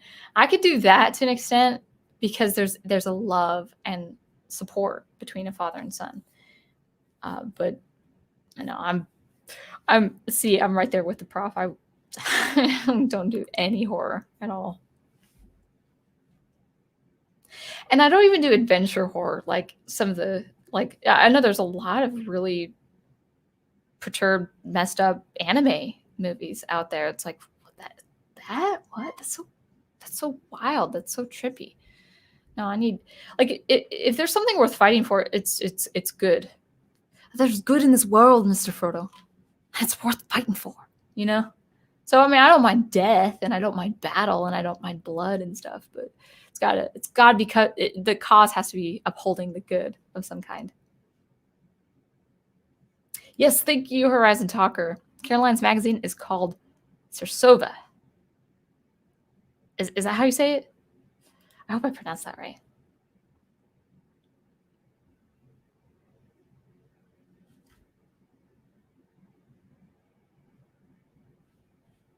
Viola, that is the joke. We already have violins and cellos. Yeah, I would say viola is kind of a self-fulfilled joke. One of the reasons why the violin got the limelight for all of the Baroque and the classical period and the late Romantic period is because the halls weren't acoustically treated at the time. In Haydn's day, you were in a shoebox. It was like this tall, giant shoebox, and the walls were flat, like one way. There was nothing. When you go to a concert hall today, you see the science around that hall. You see how the hall is acoustically treated. You see how beautiful these halls. The science of halls and building and acoustics is amazing, but it is recent. It really is recent. What do I say with that is because the limitation, there were limitations in the acousmatic space of the time of like the 1800s. You needed some high-pitched instrument that could carry the sound out. With cello, you probably could. I don't know how they did with cello as well as they did with violin, but with viola, it's such a deep resonant instrument. It's also quite muted. Yeah, you can get high, but it doesn't have the salient frequency as a violin. Viola is beautiful as a solo in a cathedral. I mean, you put a viola in a cathedral, it's like the most beautiful thing. I'm actually teaching he's actually a teacher who wanted to learn viola. And I teach viola because it's the same upper technique by and large, or not by and large, but mostly. I would say a lot of it if not all of it, is the same technique. And he does Irish music for viola. It's really cool sounding. I love the sound of Irish viola. But viola didn't have limelight for not until the 1920s, I don't think. Early 1920s, 30s, and then finally every composer now, because everything is so acoustically treated with walls and foam and microphones and stuff like that. Every composer composes for viola. When I was a student at the University of Washington, I saw way more things commissioned for viola than for violin. I was like, that's not fair. But viola really isn't. It just does not have the literature violin has. Now that is not to say you can't transcribe a great piece for viola. It's not to say you can't transcribe Mozart duets and all that good stuff for viola, but it was very hard for the viola to have a solo to rise above as a soloist against an orchestra, even a chamber orchestra, in a very acousmatically limited space.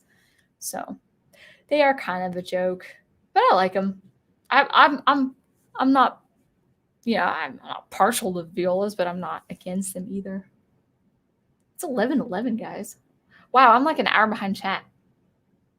So anything you guys say, you'll have to provide context if I miss it.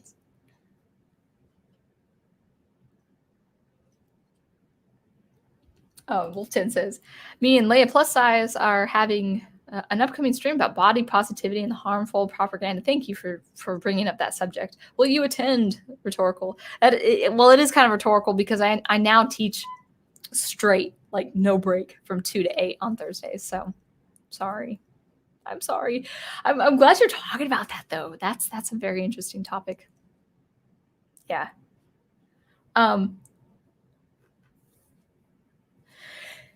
It might be controversial, but to be a superhero or a hero, like a competent hero, you gotta be in shape, okay? Like you gotta run long, you gotta punch hard, you gotta kick hard, you gotta be thin, you gotta be in shape. You can't, like, you could, okay, so if you're struggling with your weight, but you're a hero, you could be behind the scenes. You could be the technical, you could be the navigator, okay?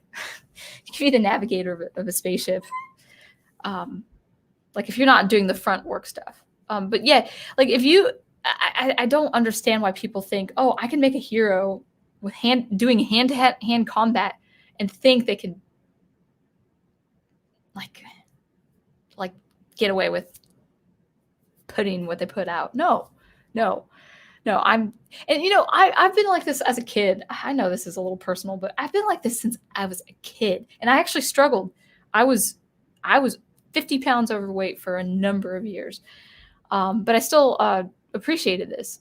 My heroes were in shape. And I was fine with that. Even struggling as an overweight high school student, I was fine with that. In fact, the thing is, it inspired me to get better and be thinner. There's nothing wrong with being thin. Well, I mean, there's nothing wrong with being rotund or plump either, but it's function, guys. It's function. If you're gonna do hand-to-hand combat, you've gotta. You'll be out of breath if you're not in shape. That's what.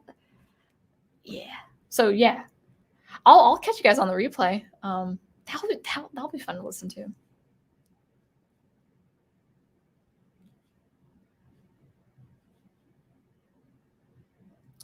All right. You guys are talking amongst yourselves. Oh, okay. Mulan is counted as a Disney princess, even though she's not actually royalty. Yeah, I think I guess they either are princesses or marry into royalty at the end. Okay.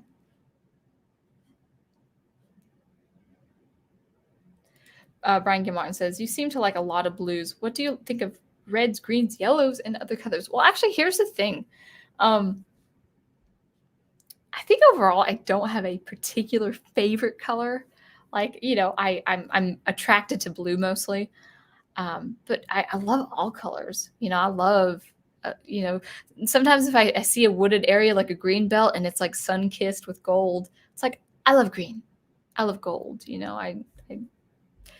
Um, what do I think of them? Yeah, I love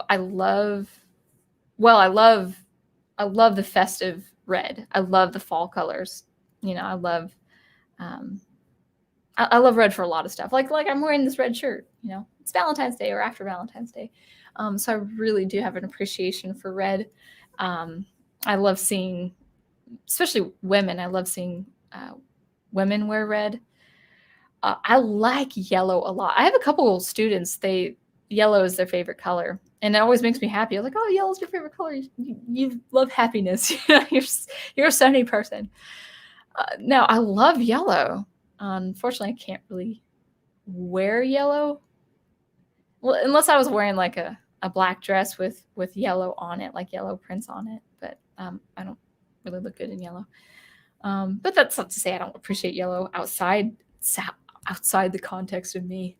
I do like yellow a lot. I have a fondness for green too. I do like other colors. One of my favorite colors, just really for, again, function, is gray. I love gray. I love especially dark gray. I just, every time I see dark gray, especially on a piece of clothing, not really for a car, like unless it's the interior of a car, but I love the look of dark gray. Love the look of dark gray for maybe like a weapon or a piece of equipment. I like it for maybe a painted wall in a gymnasium with some neon color. Oof, I love that so much. So I do like dark gray a lot as a color.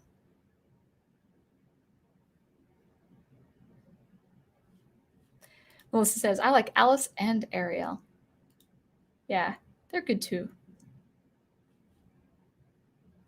Oops.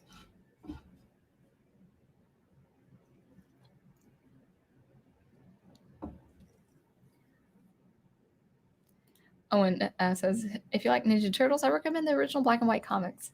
I might get into those one day. The prof has like a huge library, shelves of different things. So I probably would be preoccupied with a lot of different reading projects for sure. Wolfton says, one of these days when I learn to clip my streams, I will share what I had to say about Disney princesses. Yeah, that the ideologues don't see. I love Chrono Trigger. I love it too from what I know and what I hear about it, but as far as music is concerned and the animation, but I've never played it myself. Final Fantasy VI is a great choice. It's one of my personal faves in my teen years. Plus, Terra is a great heroine. Yeah. I don't know why they changed her hair color from kind of that sea green to blondish brown hair. I mean, it's not bad, but I kind of liked her sea green hair. It kind of gave her that kind of Esper, that mysterious nature.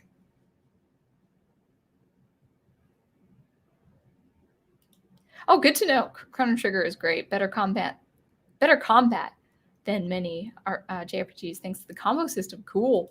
Good to know.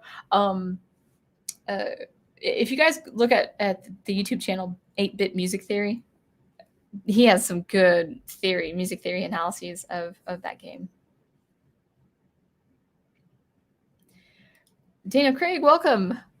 Chrono Trigger and Final Fantasy III are all you need. Super Mario RPG is an amusing experience too, actually. Well, I just finished playing that actually on the Retro Box. That was one of my childhood games, Mario and the Seven Stars. And I do like that. I'll probably do a series on that. I don't think it's as much music to cover, even though it's a very long game. Well, actually, it's not that long. It was long as, when I was a kid. But yeah, I'll definitely do the Super Nintendo Final Fantasy series and also Chrono Trigger. That's going to be fun. It's Artificial Joni from, oh, man. Finland. Yes. I keep wanting to say Norway, but Finland.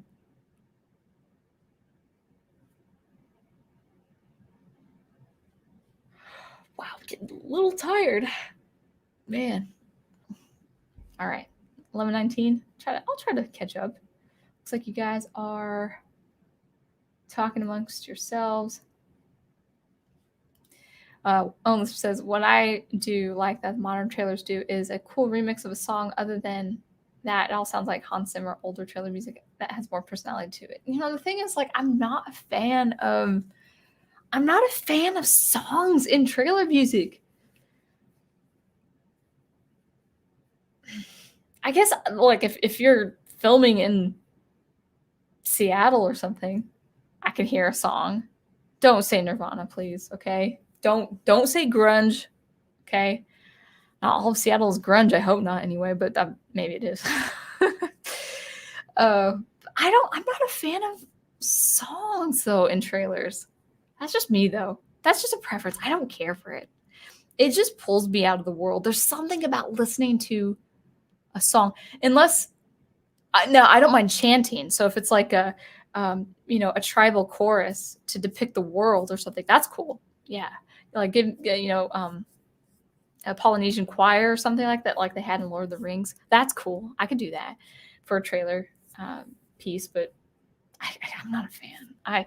There's just something about hearing the song that pulls me out of the world. It's like that Dune trailer. It was pretty cool. The trailer was working. The trailer music was working, and the song wasn't bad. It wasn't bad, but it pulled me out of that world. I'm probably not gonna watch it, guys. Oh well.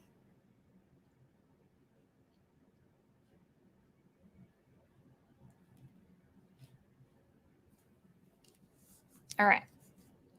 So just heading down.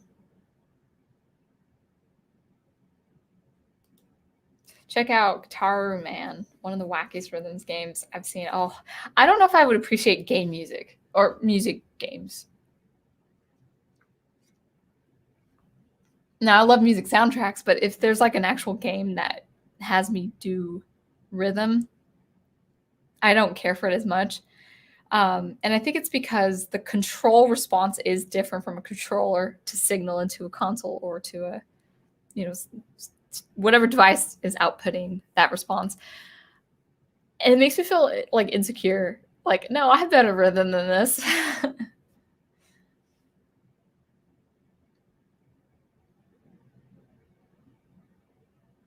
Yeah. Okay. So this raises a good point from Owen. One thing I'm worried about buying a music library is that there might be the tone might be generic to sit through until I can find the type that fits my character and setting. Now, that's not to say you couldn't, but you're right. It could be very generic. Very generic. Now the thing is, you don't want to go so experimental, especially with trailer music. You want the widest reach, and so you will want to go. You will want to stick to a formula. You will want to stick to familiarity. But yeah, I can understand. But the thing is, I don't think people compose for trailers anymore. I'll have to look it up. I talked about this on my stream a few weeks back.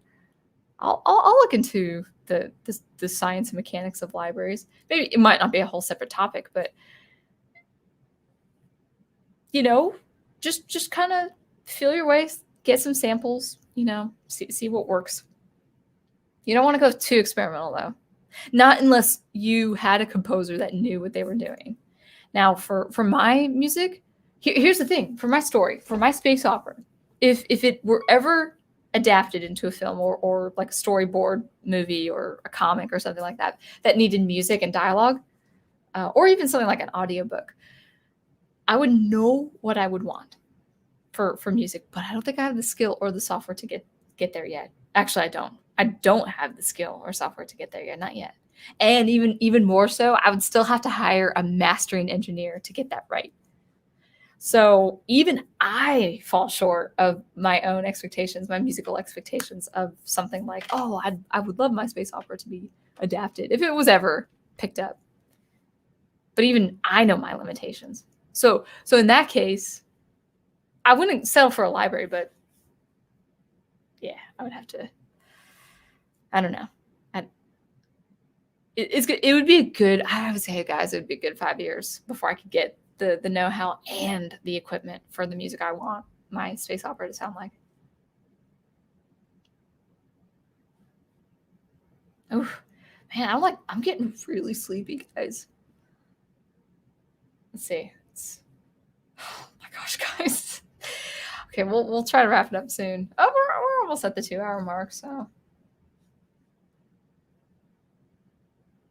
Oh, good question. Secret of Mana in particular, I think I have. I don't remember off the top of my head, but I remember finding it quite charming and quite good. I'd have to listen to it though again. I'm not familiar with the game. I've seen the game. I've seen walkthroughs, but not quite.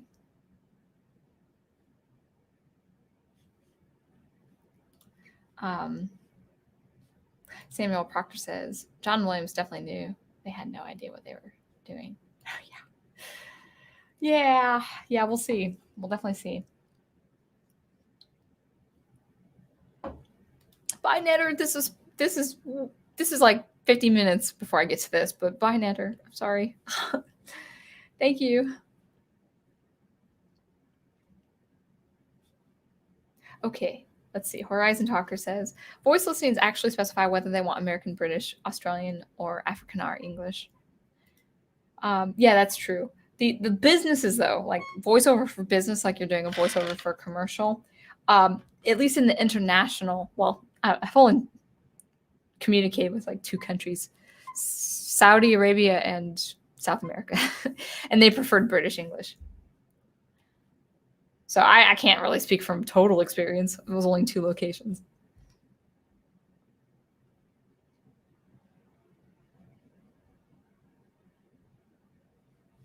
Wolf10 says Japanese are not even afraid of exploration. They sample Gaelic, Celtic, Norse music to incorporate some of their anime tracks, even German. Yeah. My Basila was epic. Yeah. I got the reaction I wanted.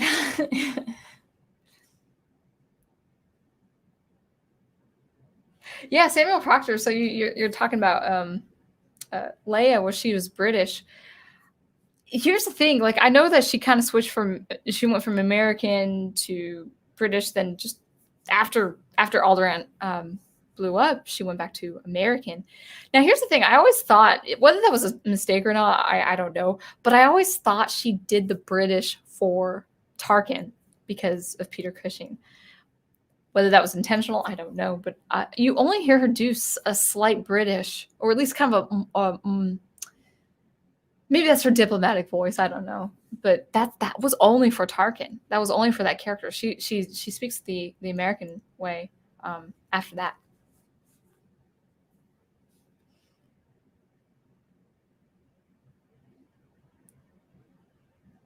Oh, okay. I'm not on Facebook, but I do post on MeWe.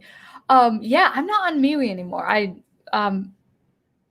Unless something happens,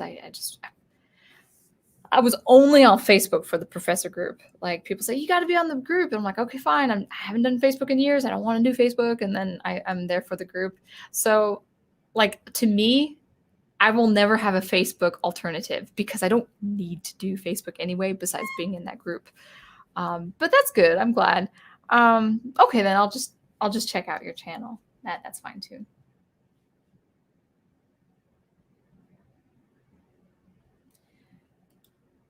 John Williams is more than a great composer for the listener.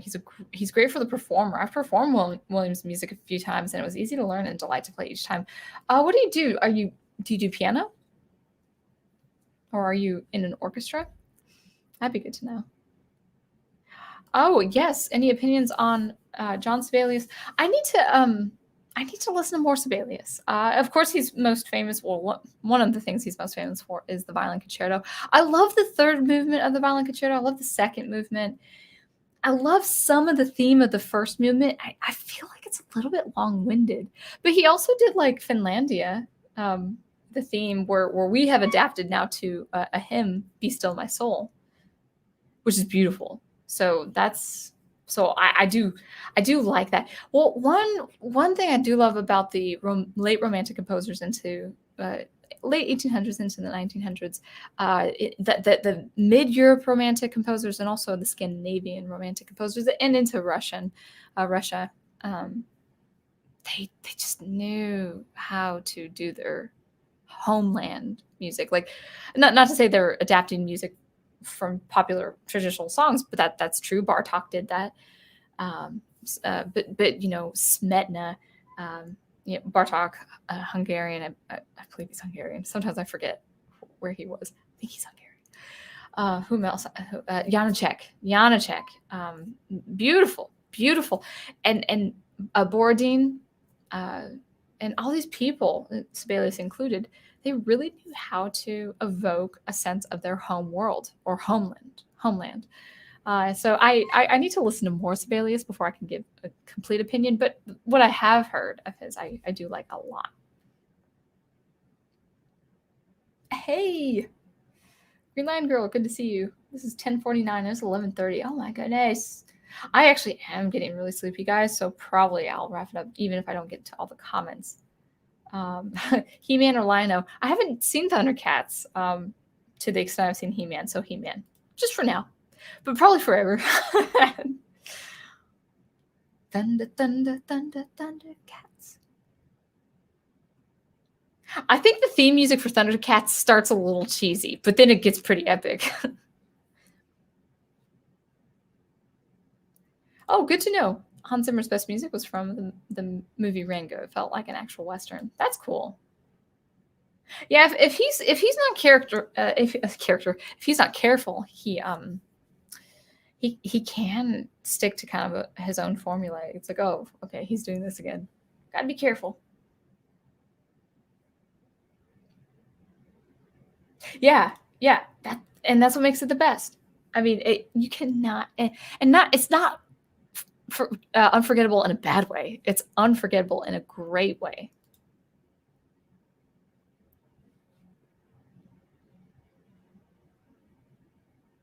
Yes, life is like a hurricane here in Duckburg. Race cars, lasers, airplanes. It's a duck blur. Might solve a mystery, or rewrite history. I actually went too high. I would love to belt that, but that was too high to belt. It's so good. Gosh, it's so good. And it's also good. It's a good set of lyrics. Might solve a mystery or rewrite history. And not in the SJW way. In the fantastical way. It's good stuff.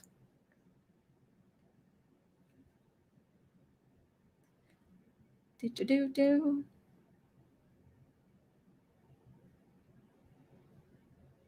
See, Daniel Kick says, have I told you the story before? The delivery kid for Shaka Pizza flying down the road with DuckTales theme blaring down the car window. Oh, I'd buy that pizza every night. That's good. That's what should be the ice cream truck. Like what's the main song? Entertainer. So Entertainer's not a bad song, not at all. It's Joplin, I think. Yeah, I should know that. Joplin. Entertainer's a great song, but they should do DuckTales instead. It's not actually a song. Entertainer's a piece, an instrumental. Oh my goodness. Where am I, guys? What time? I was thinking of like, I have to remember the time of the last post. Now, I mean, I'll say this with modesty, but yeah, she's really good looking. She looked great for pretty much all of that show, Castle. I mean, I know people think Nathan Fillion is good looking, but he kind of paled in comparison as the couple. It's kind of funny. She just, to this day, one day I'll dress like her. I can't have hair long as her because I have pretty fine hair, but I'll dress up like her. She's just really very attractive, especially in that show.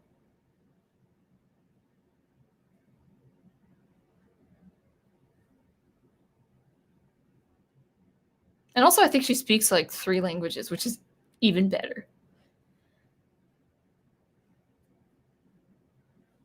Actually, Samuel, I don't know any. I have not seen Indiana Jones, so I'm very, very sorry about not knowing the score. But one day. Are you talking about the game or the actual film? But either or, I haven't seen that film. I know it's a staple, and I still haven't seen it. All right. Skip. If you guys are talking to each other. Wolf 10. Okay, he's not a wimp. Just adverse to gory movies. We all have our weaknesses. I mean, I don't like gratuitous gore. Actually, I would say not gore in general. I'm okay with blood, but not done in such a gluttonous way. You know what I mean? Or a purposeless way. Green Line Girl says, one of my favorite sympathetic, I don't know anything about him, so hopefully no spoilers, but maybe sympathetic villains is Mr. Freeze. He just wants to save his sick wife, even though his methods aren't exactly noble. Well, it's kind of like Anakin, going to the dark side.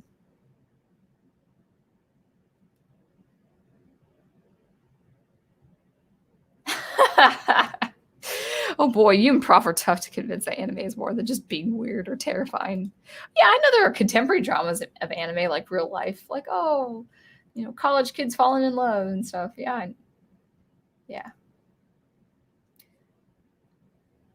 Like, why would you put yourself through that? I'll even admit these days I can barely watch the movie Arachnophobia. Tarantulas freak me out. I lived in Arkansas, and I've had people who told me they've encountered tarantulas, and I never living in that part of the South in Texas, like, oh yeah, like you're gonna be driving over tarantulas on the highway. I was like, I never saw them. So I don't know.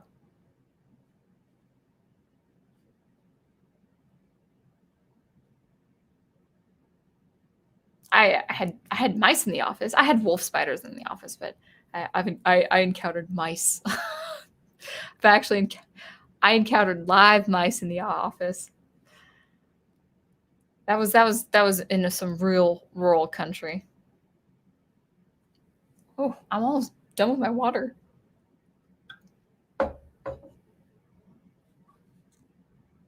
I definitely won't exceed 2.5 hours, but I'm trying to get through. I want to make sure I've talked about all your, got to all your comments.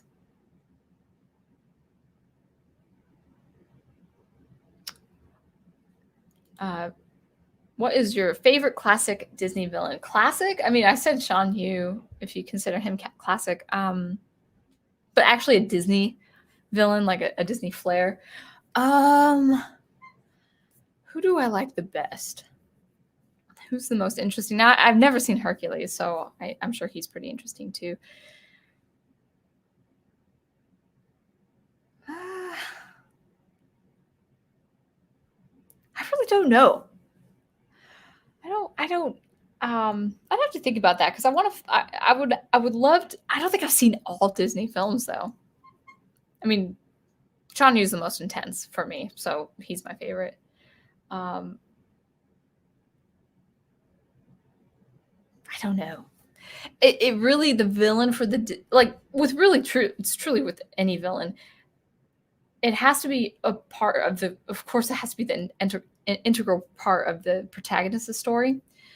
So that means that the protagonist has to be my favorite for the villain to be my favorite. So probably Sean Yu, if that counts. Yes, I do too. Classic art, music, and Greek mythology. That's the thing I need to get better at. Like Al's pretty well versed in Greek mythology. Of course, the prof is. I know. I mean, I learned Greek mythology in Norse mythology in grade school and into middle school and high school. But if you don't practice that, if you don't constantly read those things, you do forget. You do forget the main things. I mean, even after being away from college for almost 7 years now, if you don't read music history or look up some things or listen to music, you forget basic things in music history. It's kind of sad. You feel like if you're specialized in a piece in something like I am in music, you're like, oh yeah, I'll have these musical facts down for the rest of my life. No, if you don't look back, you'll forget.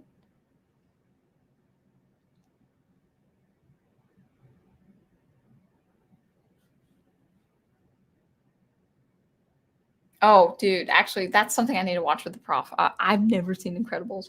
There's a reason Mr. Incredible got back in shape after his first fight in 15 years. That's right. That's right. I bet Wolf 10 or Leia plus size will use Mr. Incredible as an example.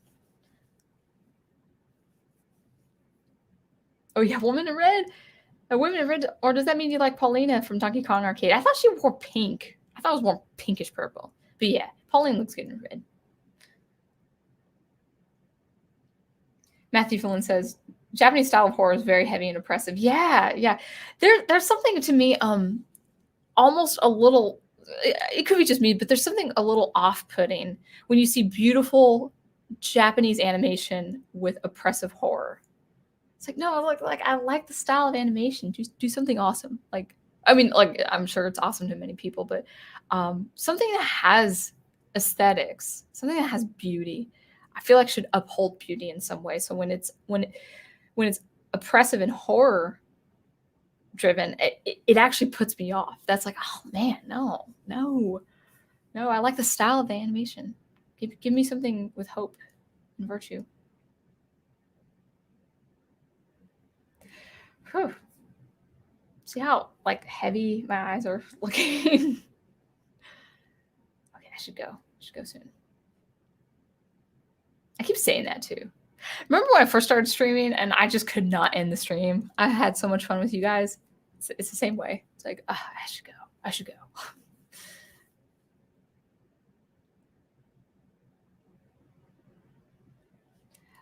Brian Gilmartin says, I use a lot of dark grays when I use color. Something that's meant to be black, it helps keep from obscuring the details. That's interesting. That's a very interesting technique. Wolf 10's like, Sound Engraver's like, yeah, they cool, but I prefer Pocahontas and Mulan. I like Belle. Like, as far as the classic Disney princesses, she's my favorite.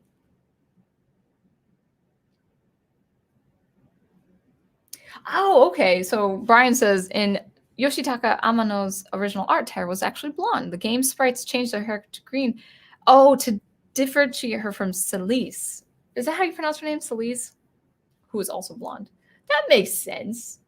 And she's not, I don't think Celise is in any subsequent films. Oh, I see. That does make sense. I kind of wish they kept her hair green. I think it's kind of cool. In a non-ideological way. Or ideological way. Yeah, exactly. The old Hans Zimmer trailers. Yeah, I don't miss them. He has a thing for brass, man. He just has a thing for French horns. And like burly French horns and trumpets.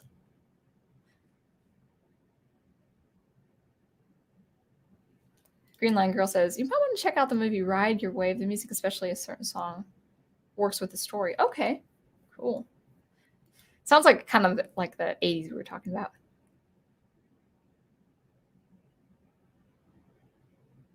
Yeah, that's actually that's the example, Owen, that I was thinking of with the Godzilla versus Kong trailer. Yeah, it just was like, oh, I guess, sure.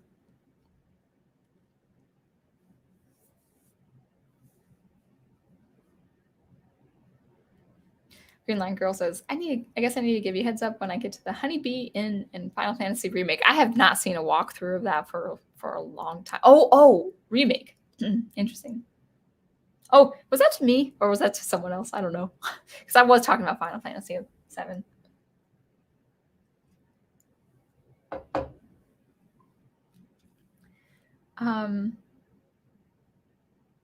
Sound okay. Whew. We'll try to power through these. Okay, I think I'm catching up. What do you think is a best use of an electronic track in a film? My vote is from the Replacement Killers, Death in Vegas, Sing for a Drink Mix. Are you talking about a vocal track? I'm just not a fan of songs. I'm really, that's just me. I'm just not a fan of songs in film. I think a whole film can actually have electronic music only and not orchestra, but that's just me. I'm going to get through these questions really quick, guys, because I feel like I'm slurring my speech. I'm actually really, really sleepy. I don't know why. But I've got a few. Oh, it's midnight. I've got a few things to do anyway. All right. Mister says, I've watched videos on YouTube where the uploader obviously has been using the same music library that's others have been using. Well, they might have actually been using like YouTube available music as well. Yeah, gotta listen around, get a feeling for it. I wouldn't discourage the idea entirely. I'll keep this short, but I highly approve. Highly approve of the old Looney Tunes cartoons. Yep. We can talk about that a little bit later. My analytical brain is actually going pup, pup, pup, pup, pup, pup.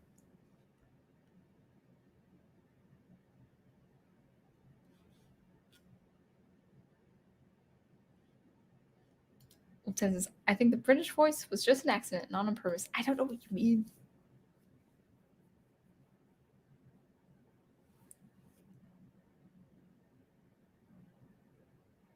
Oh man, jumped. All right.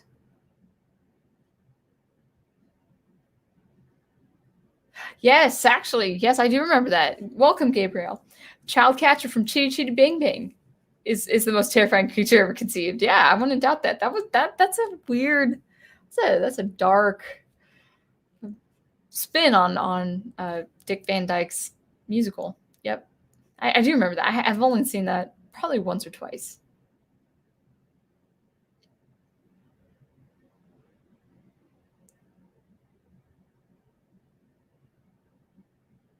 Oh, I forgot about Scar. Yeah, Scar's good. He's kind of I mean that's part of his personality, but he's kind of prim. I like the rough kind of roguish villain.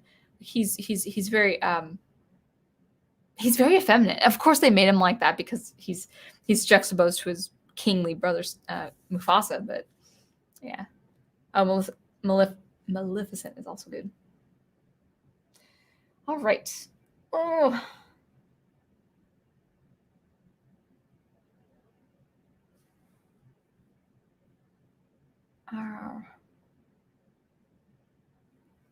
Cool. I think people are just recommending different soundtracks.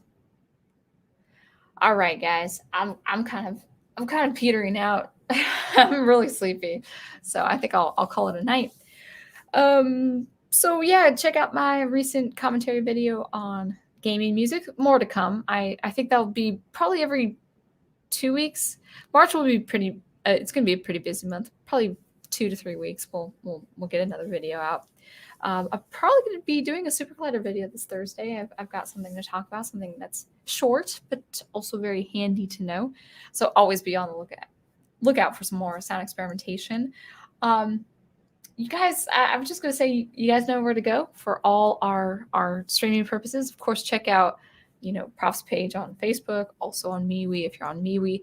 And you know the drill. But I think before I sleep, keep producing. I'm going to fall asleep. Keep producing the art you love. And I will catch you later. Thanks again.